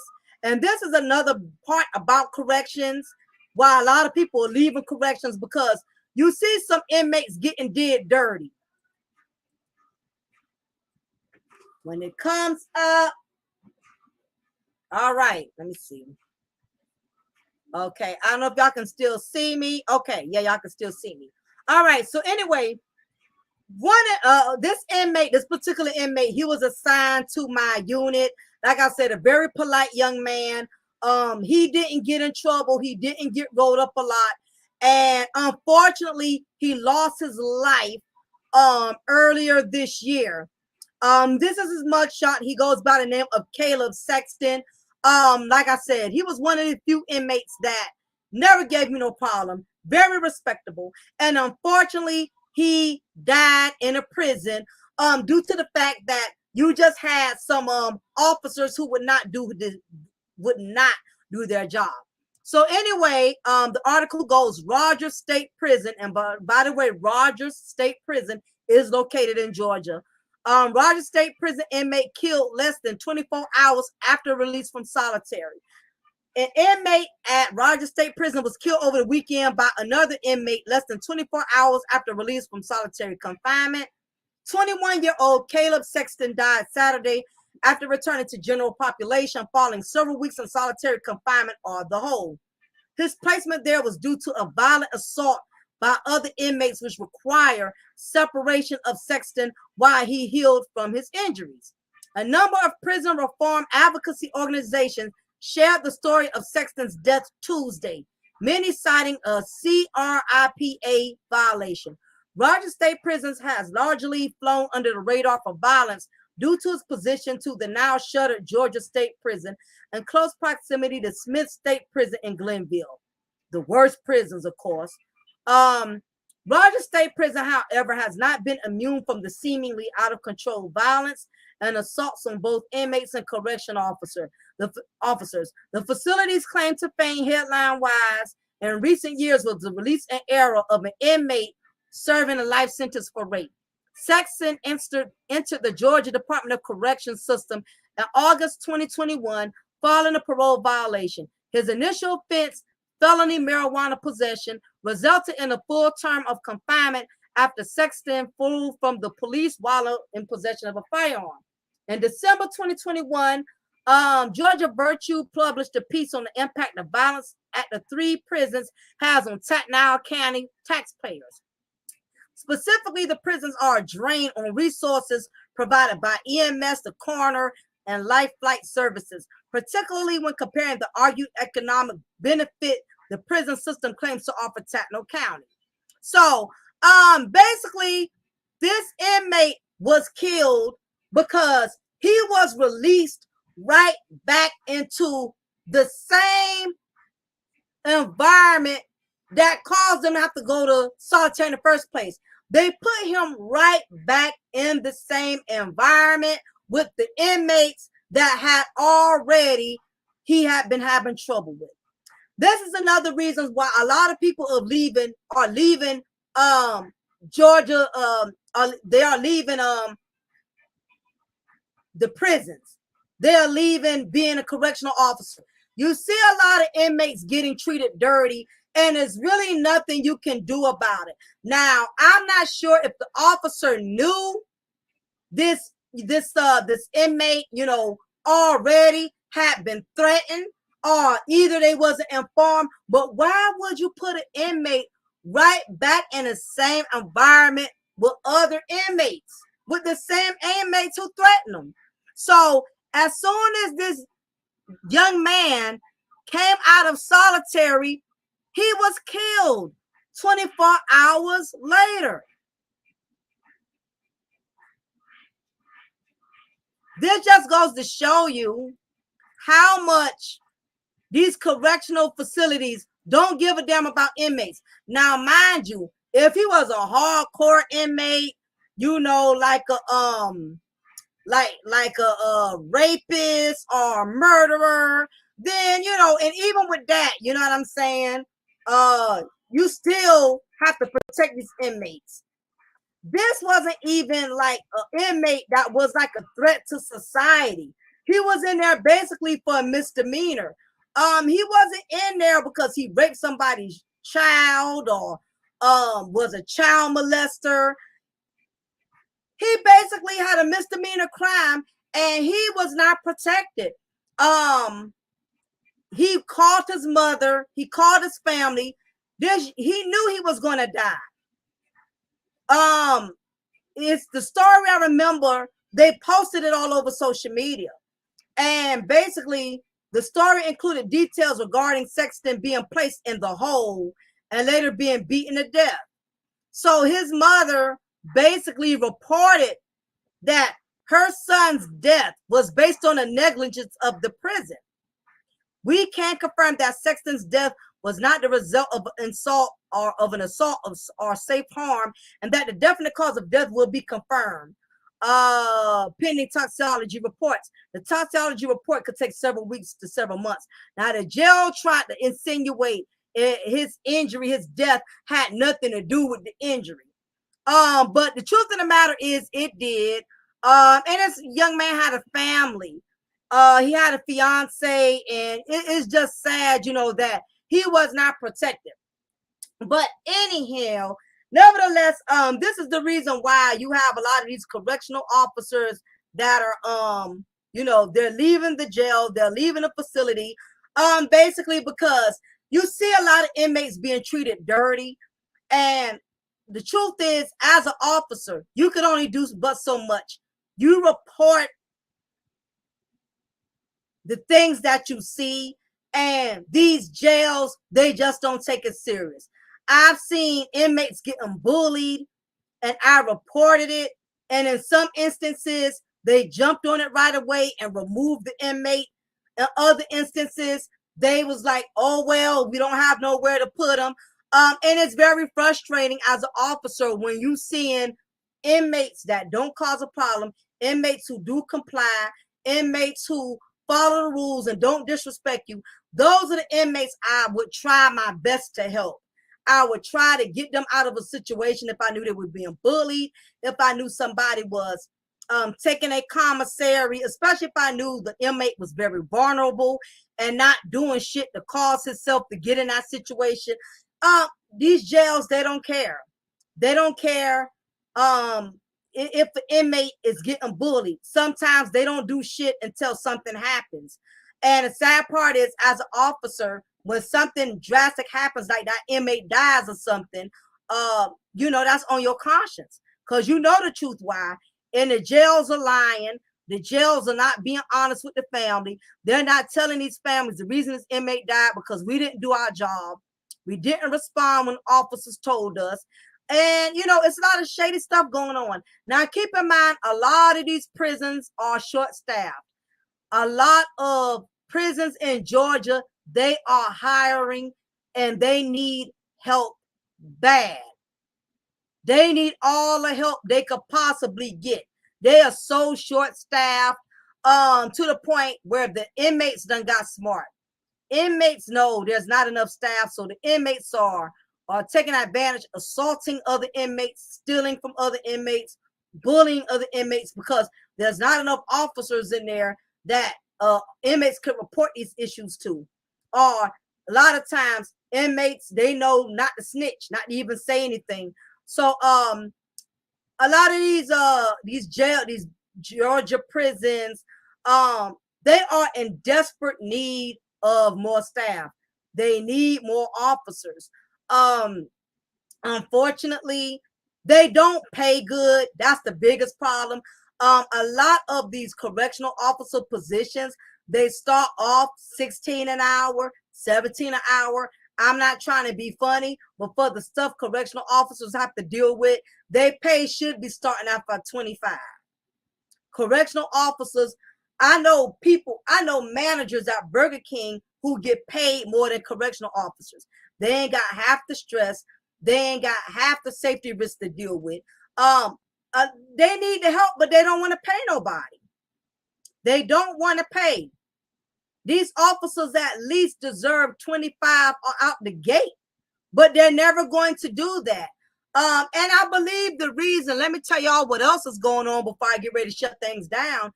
The truth is, a lot of these Georgia prisons, they got a lot of grant money. A lot of these prisons don't receive grant money from COVID, grant money for the deflation in the economy. Let me tell y'all something. A lot of these jails are intentionally not trying to hire a lot of people because they want to keep most of that grant money. They're trying to be slick. A lot of these jails, they hire just enough people to make it look like to the government that they are trying to hire extra bodies. I believe a lot of these correctional facilities, they are not hiring more officers because they want to pocket that government money. So probably what they do every month or every 3 months when they do their hiring process, they might can hire 20 officers, but they probably intentionally only hire 5. That way it could look like they are attempting to hire a lot of officers. That way the top dogs, that's the sheriff, that's the warden, that's the chief or whoever, that way they could pocket most of the money. I think a lot of these jails, these prisons, they intentionally, they don't want to hire more officers. As bad as they need the help, or they do try to hire officers, they look for any reason to fire them because the top dogs want most of the bread for themselves. And guess what? Guess who suffers? It's the lower rank officers. It's the officers who actually work in the jail. It's the officers that actually have to work one-on-one with the inmates. If you don't hire enough officers, that just burns out the ones that are there. They got to keep filling in for all the officers that you fire or all the officers that you won't hire. This is the reason why so many officers are burnt out and stressed out. They intentionally not trying to hire too many people because that's the more they can pocket. Now they'll put out the "we are hiring" signs. They'll even post it on Indeed.com.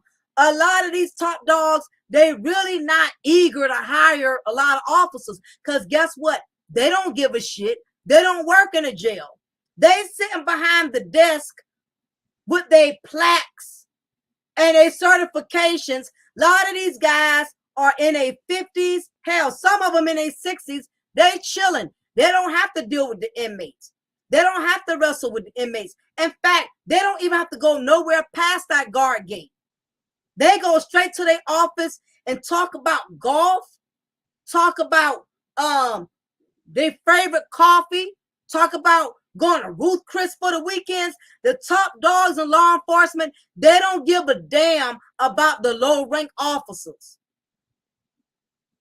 They don't care. Long as the low rank officers are showing up and filling in, all they want is an extra body there. The top dogs, the chiefs, the majors, the jail commander, the warden, the sheriffs, they don't care nothing about the officers to the bottom. The only time they may care about an officer if the officer is injured or hurt or attacked by an inmate. That's as close to compassion because for the most part, they don't want to lose officers. They don't want officers getting hurt because they don't want to lose them, or they don't want the officer to be so traumatized that the officer decides to quit based on injuries. That's the only time the upper rank officers may show some type of gratitude or care towards the lower rank officers. Other than that, they don't give a shit. They will sit up there and lie and tell low rank officers, we're doing everything we can to get more staff. They'll even offer officers Scooby snacks. They'll give you $1.25 raise. They'll add a little bit of vacation time or leave time. They'll give you little Scooby snacks to keep you hanging on as a correctional officer. They give you these little snacks, but guess what? The snacks ain't no good because you're going to be working so many goddamn hours. You're not going to be able to enjoy your extra money. You're not going to be able to enjoy your vacation time, your leave, because you're so busy working like a dog because the jails are too cheap to hire extra staff. Fred Hampton Gun Club says, up here in New York City, it's a $27 an hour and guaranteed overtime, but the pay is low. That's why I had to do side work like doing security at nightclubs and events. I'm glad I left that alone. And the reason why they pay $27 an hour too is because, for one, the cost is more expensive in New York City. So $27 an hour in New York is still like $18, $20 here in Georgia where I live. The cost is just as high. Not to mention Uncle Sam, the more you make, the more they take. If you don't have no dependents, you ain't getting back half the taxes they took out your check throughout the year. And that's just the God's honest truth. Now, another instance in which this is what happens when the prisons are short-staffed, y'all. This is what happens. Let me show y'all this quick little video here. Let me show you. Yep.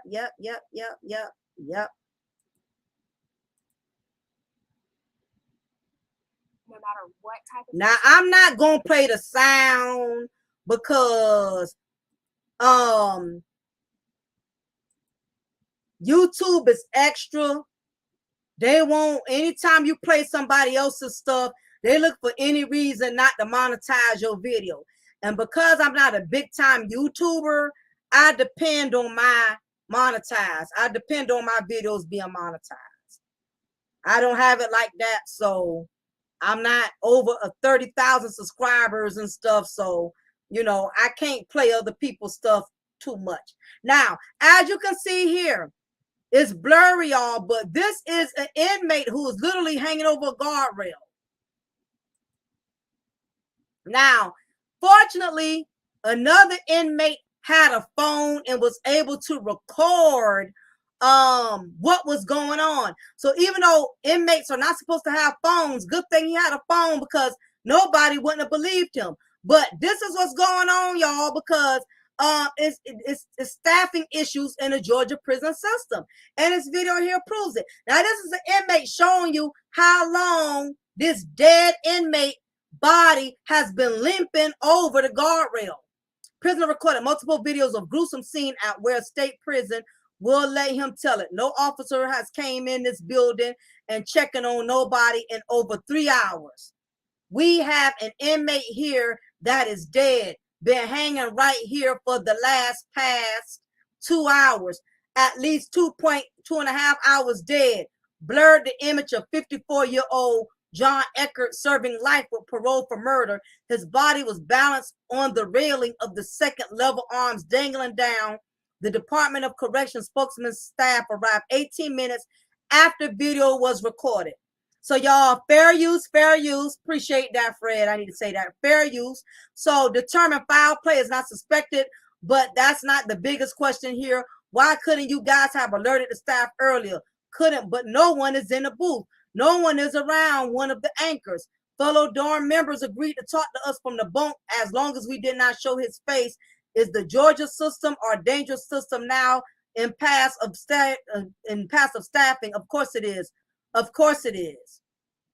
Let's go. And I'm trying to read what's going along. Prison system is already under federal investigation. The U.S. Justice Department building its case started with lawsuits filed by the Southern Center for Human Rights, You have many facilities across the state running staffing vacancy rates that are close to 70%. So you really only have one officer in a situation where you need 3, according to records. Christina Remenya, staff collector, where had a 68% job vacancy rate in January. I got to read this fast, y'all.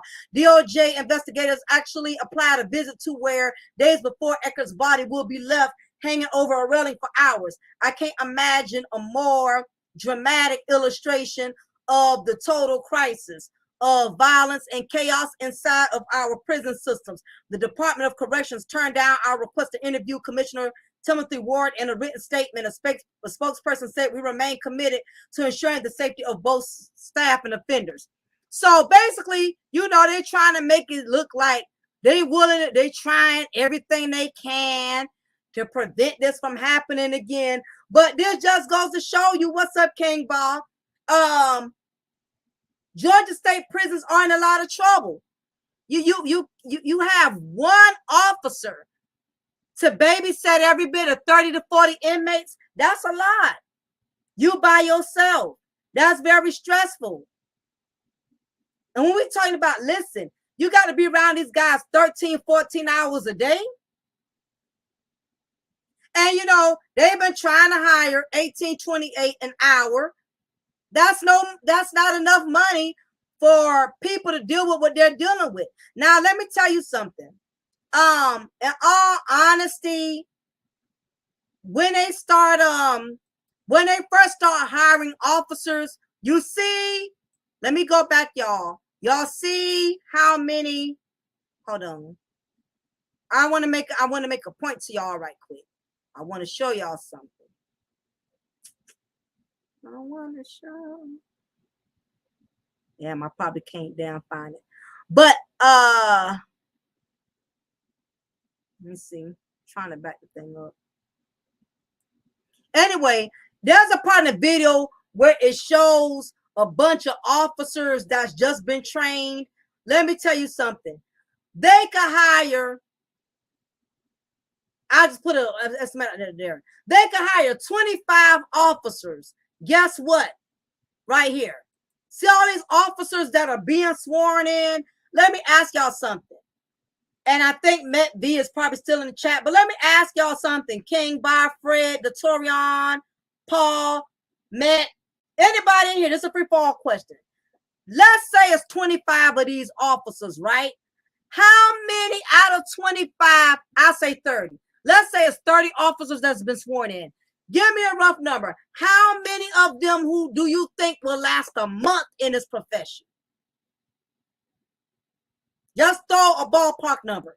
Let's say it's 30 officers that have just went through training, did 3-4 weeks of pepper spray, did firearms. How many y'all think is going to last? What's up, your boy Smooth? I appreciate you. Thank you for stopping by. Thank you. Daryl says 10. King Boss says 20 to 25%. 18 out of 30. Okay. All right. So far we all on the same ballpark. Y'all saying 10, 18, which, as we really saying, it's really not going to be a lot of them that's going to stay in this career a long time. Now, what reasons do y'all think half of them are going to quit? And I'm going to exit out of this because I'm going to show y'all something else. I'm going to show y'all something else. Let's see.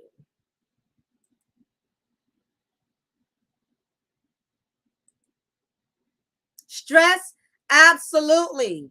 You right about that. Your boy Smooth, absolutely. Stress is the number one factor. Yep, Nerly, overworked. Absolutely. No days off and stress came by. Yeah. But what are more simple other reasons too? Y'all are stating the obvious, but think of some other out of the ballpark. What other things that I mentioned to y'all earlier in the chat? Now, I know King Bob just got here. Your boy just got here. But for everybody who's been in chat, what were the other reasons that I told y'all a lot of officers are not standing? Underpaid, okay. But the other reason is corrupt staff. Remember? What I told y'all, that a lot of officers are shitting on other officers. Remember that? Other officers are snitching on other officers.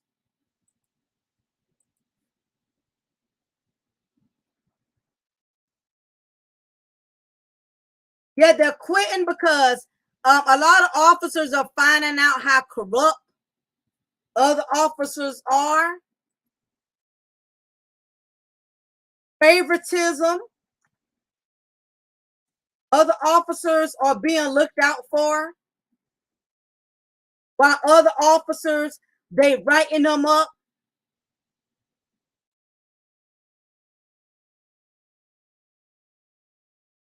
A lot of that going on. A lot of officers that are married, a lot of them are losing their marriages. A lot of them are working so many hours to the point it's taking a toll on their mental health. Some officers have health issues. This type of job, it makes your blood pressure go up.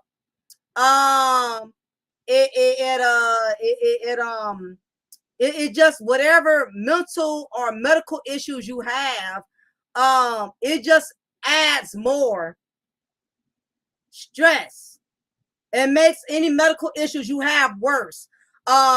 If you already got a marriage that's not in a good place because you're constantly gone, you work so many hours, hell, your wife may start cheating on you. Your husband may start cheating on you. Your kids, they out of control. They're not being disciplined because you work so many hours, so your family is consistently neglected. I live in Rhode Island. I know that personally. I know someone personally that left corrections. Absolutely, Daryl. It's definitely a very stressful position. And then on top of that, you got, listen to the other parts too. Another annoying part about being a correctional officer, because I've done it for 2 years, is that you are constantly in close proximity with people. And it's like anything else.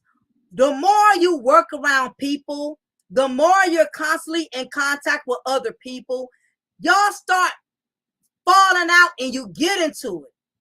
You get on each other's nerves.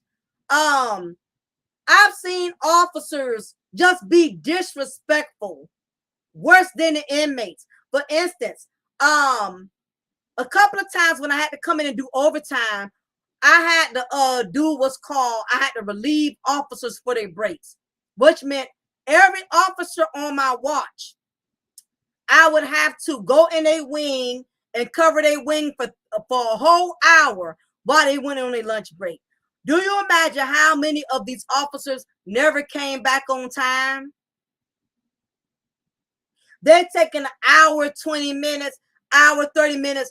The officers, like I said, they are worse than the inmates. They have no respect for their fellow officers. Now, why would you come back an hour and 20 minutes knowing I need to take my break, knowing I got 4 or 5 other officers? So think about it. If I'm there to do breaks and I got 5 officers that need to do a break, that's 5 hours apiece, right? Not to mention, I got to take a break myself. Not to mention, my corporal, which is supposed to be the last person after me, has to take his or her break. So if you got 2 officers, they are over an hour, they done took an hour and 30 minutes. Do you know it makes it late for you to take your break by the time you break 3 other officers? You got grown men and grown women as officers who lack professionalism. They don't know how to come back from their break on time, knowing you still have to break other officers. It's the petty bullshit you got to deal with being an officer. Grown men and grown women don't know how to come back from their lunch break on time. So every once in a while, you'll have a good night in which was rarely, in which you didn't have to work the wing. The wing is the place in which, the dorm in which you are sitting with the inmates for 12 to 13 hours, where you're doing security checks every 20 to 30 minutes or whatever. On a good night, if everything goes right and everybody shows up, nobody calls in late, which is like hitting a goddamn scratch-off lotto ticket, because that's how rare it was. All you will have to do is just breaks, and all you will have to do is kind of chill the rest of your shift until the next staff comes. The problem is when an officer knows they have an extra body that's there in a unit to help, all of a sudden they get sick, all of a sudden they have COVID, all of a sudden their daughter called and in the hospital, they will intentionally come up with some bullshit just so you have to work they wing the rest of the night. That has happened to me several occasions. This is the stuff that they don't tell you about before you sign a dotted line as a correctional officer. I've had officers who intentionally lied and said somebody got sick in their family, got hurt in their family, just so I will have to go in their wing and take over their wing the rest of the night. I've had it happen to me. I have had the watch commander. The watch commander is the person that is over the jail that whole night. That's over the whole jail. I have had other officers quit on the spot, leave on the spot, not show up, only for a watch commander to come to me and pull me from behind my desk while I'm comfortable, I'm chilling, my shift going smooth. He'll pull me from out of my unit to have me to go to Unit 3, which was the worst unit, with the knuckleheads, with the Thundercats, with the thugs, or to have me to go to Unit 2, pull me to go to one of the worst units because that unit was short. That's another thing about corrections. You will constantly be gone to other units. Don't think for a second you're going to work your only unit all the time. For instance, let's say if you work at Burger King and your job is to just be a cashier. That's all you do. That's all you've ever done. You just a cashier. You just a cashier. And every time you come, they coming up with some new shit. The next day you come, you got to work the drive-thru. The next day you come, you got to work the grill. The next day you come, you got to mop the lobby. That is what corrections does. They never let you stay where you are comfortable. They are constantly throwing you around and putting you anywhere, and you have no say so. And you know why? Because the upper management, they're too lazy. The upper management, they're not going to leave their desk where they could sit on their ass and sit in their comfortable leather chair. Upper management, they're not going to leave to try to alleviate the lower rank officers. They're not getting up off their ass and alleviating the officers by going into one of the wings. No, they gonna pull any low rank officer and put them where they want to put them at. Definitely sorry for your loss, Ishmael. Pray for my cousin family. Just find out he's in a coma. Definitely, Ishmael, your family definitely have my prayers.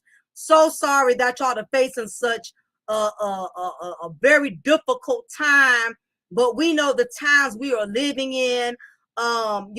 Nothing is certain these days. None of us are promised to be here tomorrow, but my heart definitely goes out to your family. I pray your cousin pulls through. If he doesn't, I pray that he no longer has to deal with suffering and pain. But you definitely have my deepest sympathy, Ishmael. I'm definitely so sorry to hear about that. That got to be rough to know they're in a coma, and there's absolutely nothing you can do. So my prayers are for Ishmael and his family. Y'all keep them prayed up, because we all are facing some very difficult times. But I hope he pulls through, Ishmael. Email me, let me know, because I may not go live again for a minute. So let me know his progress. I definitely hope he pulls through. But yeah, that's why people don't they don't do corrections a lot. That's why the Georgia prisons, high staff, they have shortages. They can't keep nobody. The officers that are good, they shitting on them. You know, they doing them dirty. I have had sergeants. I've had lieutenants that were very dirty with my overtime schedule. They will make me work more hours than some of the other. Here we go. We got trolling in here. Got to correct this. Block user. Put user in timeout. Yeah, so I guess I'm relevant now. Once you start getting trollers, I guess you're relevant. Yeah, and you know, I've had a lot of upper management do some below the belt things. And the thing about the upper management, they smart, they know how to do shitty stuff, but they do it undercoverly where you can't really report it, where you really can't use it against them. You know, that's the thing about it. You have a lot of people with rank, they abuse their authority. And once you start speaking your mind, once you start calling them out, you know, it becomes a problem. You feel me? So I thought it was imperative. I know this is not one of the best topics. It's not everybody's favorite. But it's imperative that we understand this, because as long as Georgia prisons are short-staffed, like that inmate that was hanging over the guardrail, some of us got brothers that are incarcerated. Some of us got sons, got husbands, got family. As long as these correctional facilities are handling officers the way they are handling them, they being corrupt, they terminating officers for mediocre stuff, these inmates are not going to be protected. And I get it. If they are molester, why should we protect them? If they rob in a bank, why should we protect them? The thing is, not all of these inmates are bad, you know, notorious criminals. Some of them just done did dumb shit, been at the wrong place at the wrong time. Hell, any of us could have got locked up. We've all have done something illegal at one point in time. Okay. Even if it was writing a check that you know didn't belong to you. A lot of us just done dodged the bullet and got spared by the grace of God and didn't have to deal with doing time. But for the most part, it's a lot of inmates not being protected and not being neglected and being neglected. And it puts the officers who are working there at risk. If it's not enough officers, what you think is going to happen? The inmates are going to take over the facility. What's going to happen? A riot. Officers become outnumbered. Now their safety is at risk. Female officers could get raped. Male officers could get beaten to death. It happens all the time. We don't realize that as much as we can't stand law enforcement, we need them. And for those of you who are working in the prisons and you have high leadership rank and you are abusing your authority, you getting officers terminated because you don't like them. You writing up certain officers because you don't like them. You protecting the officers you do like. You sweeping their dirt under the rug. You not writing them up because they kiss your ass or whatever. Keep in mind that at some point in time, it's going to come back to bite you.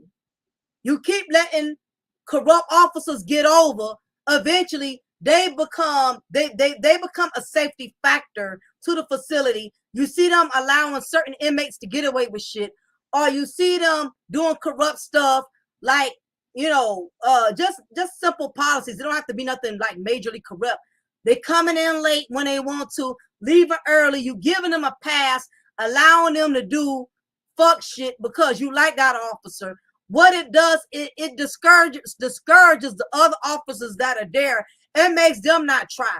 Like, hell, if she could come in late and not get rolled up, I'ma come in late. If she can call in 3 times out the week and don't get rolled up, I'ma do it. It's a domino effect. When you only ride certain officers, but other officers, you write them off. Not protecting the inmates is going to give the most corrupt inmates a sign that, hell, we can start taking over. It's not enough for officers in here. The video I just showed y'all, Them inmates, an inmate was smart enough. He had a phone, and even though phone is considered contraband in the prison or in the jail because they're not supposed to have a phone, keep in mind that not that saying you got some officers doing some corrupt shit. You got officers that are smuggling in phones, smuggling in cigarettes, smuggling in drugs. These inmates ain't getting this stuff. They not out here. It's the corrupt staff. Them the ones y'all need to fire. Y'all up here firing officers because they wrote fake doctor notices so they can get some sleep. Y'all up there firing somebody for trying to get sleep. Y'all up here firing officers because they snitched on one of the officers you got a friendship with. You know, it's a lot of corruption going on in these Georgia prisons. That's why a lot of officers are leaving corrections. They doing truck driving. Some of them are starting their own restaurants. I know some officers that are working at Walgreens. They making less money. What's up, Gino? They making less money than they was at the jail, but they got a peace of mind. What good is $25 an hour when you stressed out? What good is $25 an hour when you never see your wife, never see your husband, never see your children? What good is $25 an hour when you never get no damn sleep? Some days I left the correctional facility, I felt like a vampire. Because when you go inside these prisons, these jails at night, you're caved in. You don't really know what's going on the outside. You don't know if it's cold outside or hot outside or whatever. By the time you come out, your eyes are getting stung by the sunlight because you've been behind brick walls all night long. And as soon as the sun comes up, that's when you hitting the time clock. Another reason why you have, a lot of people leaving Georgia prisons. I was not allowed to have access to my family. When you are working for a jail or a prison, you're not allowed to bring your cell phone. You're not allowed to bring a smartwatch. You're not allowed to bring a tablet. So, God forbid, if your husband gets hurt on his job, your child gets in a fight at school, you're not going to know until you take your 1 hour break. When is your 1 hour break? It's whenever. When you're working at the jail, your break, your lunch time, your break ain't the same time. Your lunch break is not the same time every day. You got lunch break at 10 o'clock, lunch break at 2 in the morning. So if something is really going on with your family, you're not going to know until you take your 1 hour lunch break, whenever that can be. Now, your family is allowed to call the jail if there's a really dangerous situation, but they cannot call your cell phone. They got to call your jail. The bad part about working as a correctional officer is something dangerous happens to a loved one in your family. Your wife gets sick, your husband get hurt on the job. You can't just up and leave, okay? If you get a call and your sergeant transfer the call to your wing and your daughter tell you, mommy, daddy got hurt on his job, you can't just drop your phone and leave. If your family has a serious emergency, you cannot abandon your post as an officer. If you do, you will be fired. If your husband got shot, if your wife got robbed or raped, and they calling you, telling you they in pain, something happened, you cannot just up and leave your wing. I know from personal experience, because when my husband got injured, I couldn't just stop what I was doing and leave. I had to wait for them to find somebody to come in my wing and relieve me. Imagine that. You cannot just up and leave those inmates. You stay in your wing till they send somebody to relieve you. And imagine if your husband, your wife, or your daughter is in trouble, Time is everything. It may be 20 damn 30 minutes by the time they get somebody to relieve you from your wing. But then your wife probably dead, your husband dead, your child gone. They calling you. They don't have nobody to reach out to. That's the bad part about being a correctional officer. You cannot just leave your job. You got to wait for them to send somebody. And there's been some officers that's been in situations in which they did walk and leave. And I get it. Family comes first. But guess what? Your job going tomorrow. Because you done left all them inmates in that wing unintended. Those inmates get in a fight or do something, you're going to be held accountable for it because you abandoned your post. But at the same time, your wife dying, your grandmama dying, they telling you, you need to see your grandmother. You know, we got to unplug her 1 o'clock in the morning. We got to unplug her from the life machine. You can't leave. You cannot have your phone with you. The facility where I worked at, you cannot bring your cell phone. You cannot have nothing electronic. You cannot have a tablet. You cannot have a smartphone. You cannot have a smartwatch, an Apple Watch. Nothing with cameras. Nothing with internet. Guess what? We wasn't even allowed to have internet. The one computer they gave us, they did not let us have internet. You get treated like a goddamn inmate, basically. Really, inmates got more freedom because even an inmate had a tablet. Even inmates could use the damn, phone as long as they had prepaid commissary. Once you become an officer, you basically become an inmate. You cannot check on your family, see about your family, unless it's during your 1 hour break. That's how messed up it is, y'all. So if anybody wants to be a correctional officer, just realize your life belongs to that jail. Your life belongs to the facility. You're going to be around inmates more than your wife, more than your own children. That's just keeping it a buck. It's real out there. You're going to be exposed to all type of murderers. You're going to be exposed to all type of child molesters, rapists. These are type of men you're going to be around the majority of your schedule. Being a female officer, you got to deal with inmates jacking off on you. Now, I was one of the very few female officers. I didn't experience this a lot because most of the inmates respected me. But I have had a knucklehead or two pull out his dick and jack off on me. To the point to where I had to cover his window.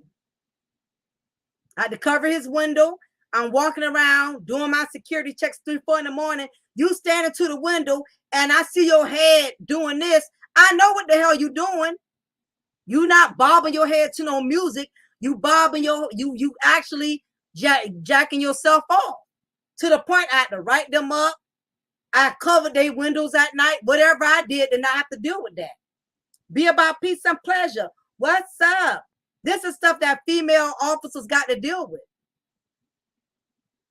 You got to deal with getting disrespected. Inmates are going to call you the B word. It just happens. You know what I mean? You're going to deal with that. Male officers, inmates are going to always challenge male officers because it's an ego thing. It's a masculine thing. Male inmates like to fight and have conflict with male officers. That's just always been. As a female officer, you can get most male inmates to comply with you before you can as a male officer. But I've seen male officers get suckered. I've seen male officers get manipulated like female officers. Man, you gonna sit there and let this white man tell you what to do, blah, blah, blah. If you are a weak individual, these inmates could get in your head and make you feel like you soft, make you feel like you ain't no real man. They know how to trigger you. An inmate knows your weakness and they know how to trigger you. They know how to get under your skin. But, I'm not going to bore y'all too much more. Y'all know the deal. We pretty much know the foundation of Georgia prisons, high staff shortages. So anyway, before I get ready to shut things down. Just to let y'all know, I do have my own other business on the side known as my Southern Chick Creations. Daryl Tatum says, I applied for a correction officer job years ago. I thought about it and changed my mind. I decided to go and get my CDL and become a bus driver. Absolutely. Well, I tell you, Daryl, being a bus driver is less stressful. I'd rather deal with kids than some perverted rapists, murderers.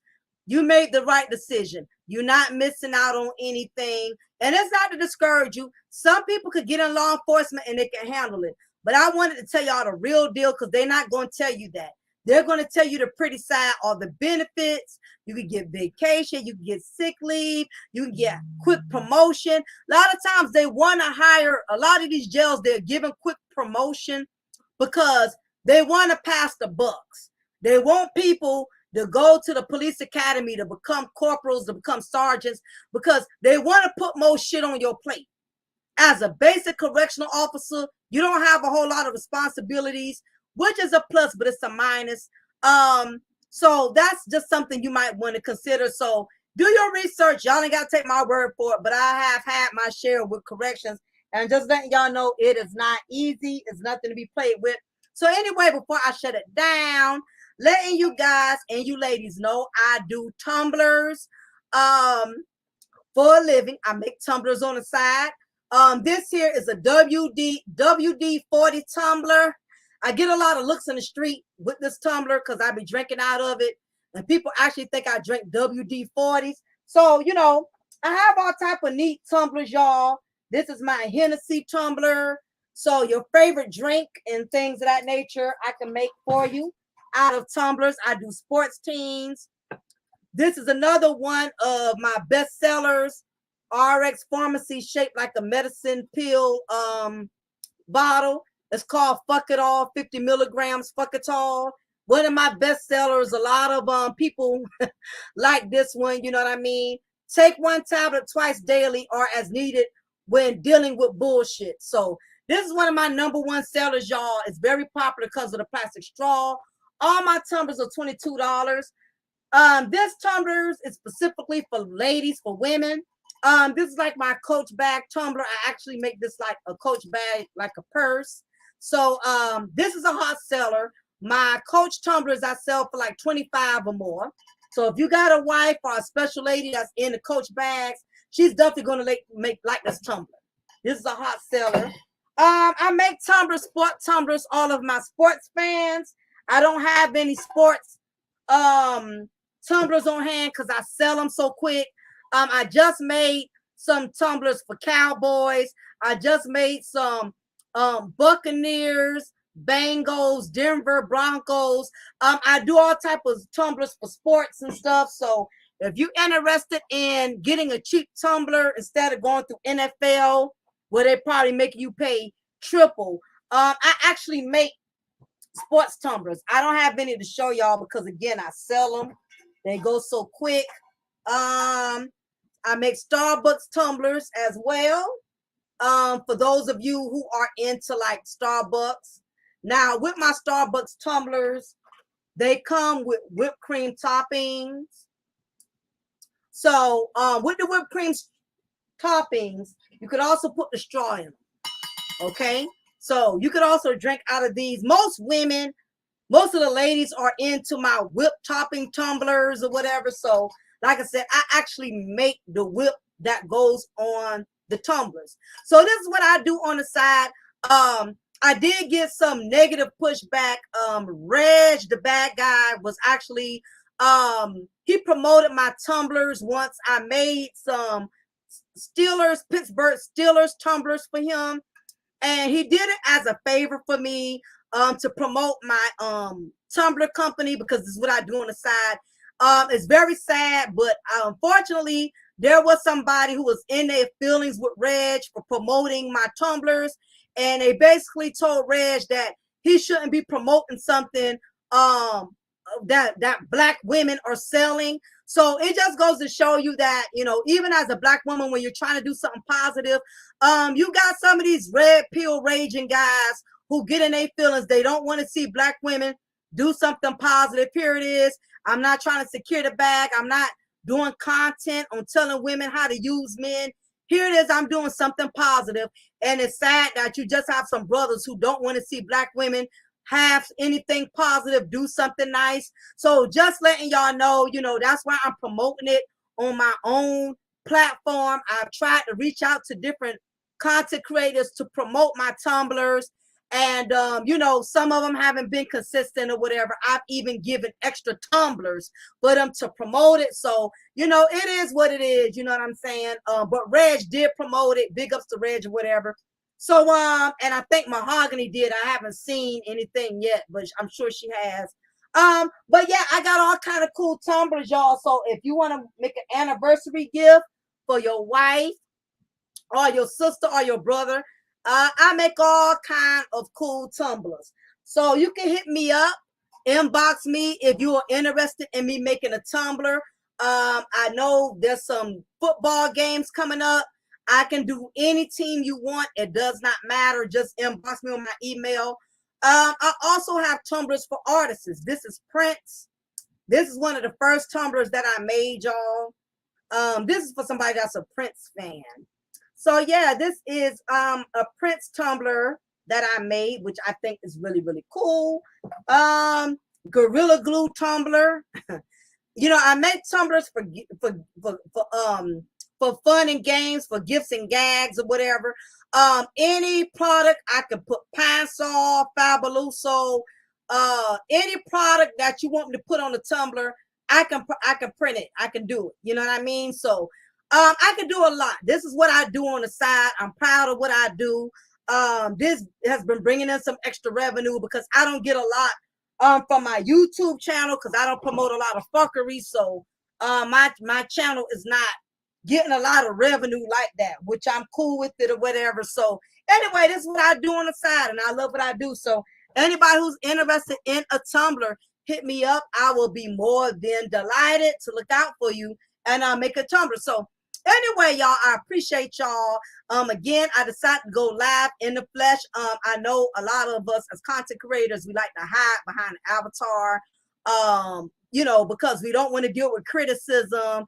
We don't want to be disrespected before our physical attributes. You just got some people that are disrespectful and don't know how to talk to adults. You know what I mean? So I appreciate all the positive energy, all the positive love. I just feel like as a content creator, sometimes we do need to go live and personally interact with our audience so they can see who we are from time to time. I just don't believe in hiding behind the avatar and never showing who I am and not being interpersonal with my subscribers. So anyway, y'all, it's been lovely. We are leaving the trap. This is what I call, this is the trap room. This is where I make my tumblers, where I make my hair oils. This is where I make the magic happen. So anyway, I'm going to exit the trap room. I'm going to get ready to make dinner, y'all. Anyway, it is your diva in knowledge, Lady Mocha, represent Mocha's Cafe de Paris, where I'm always serving you wisdom, knowledge, and spiritual awareness. Please make sure y'all hit that like button, like, share, and subscribe. Y'all be blessed, and I'll be hollering at y'all soon. Bye.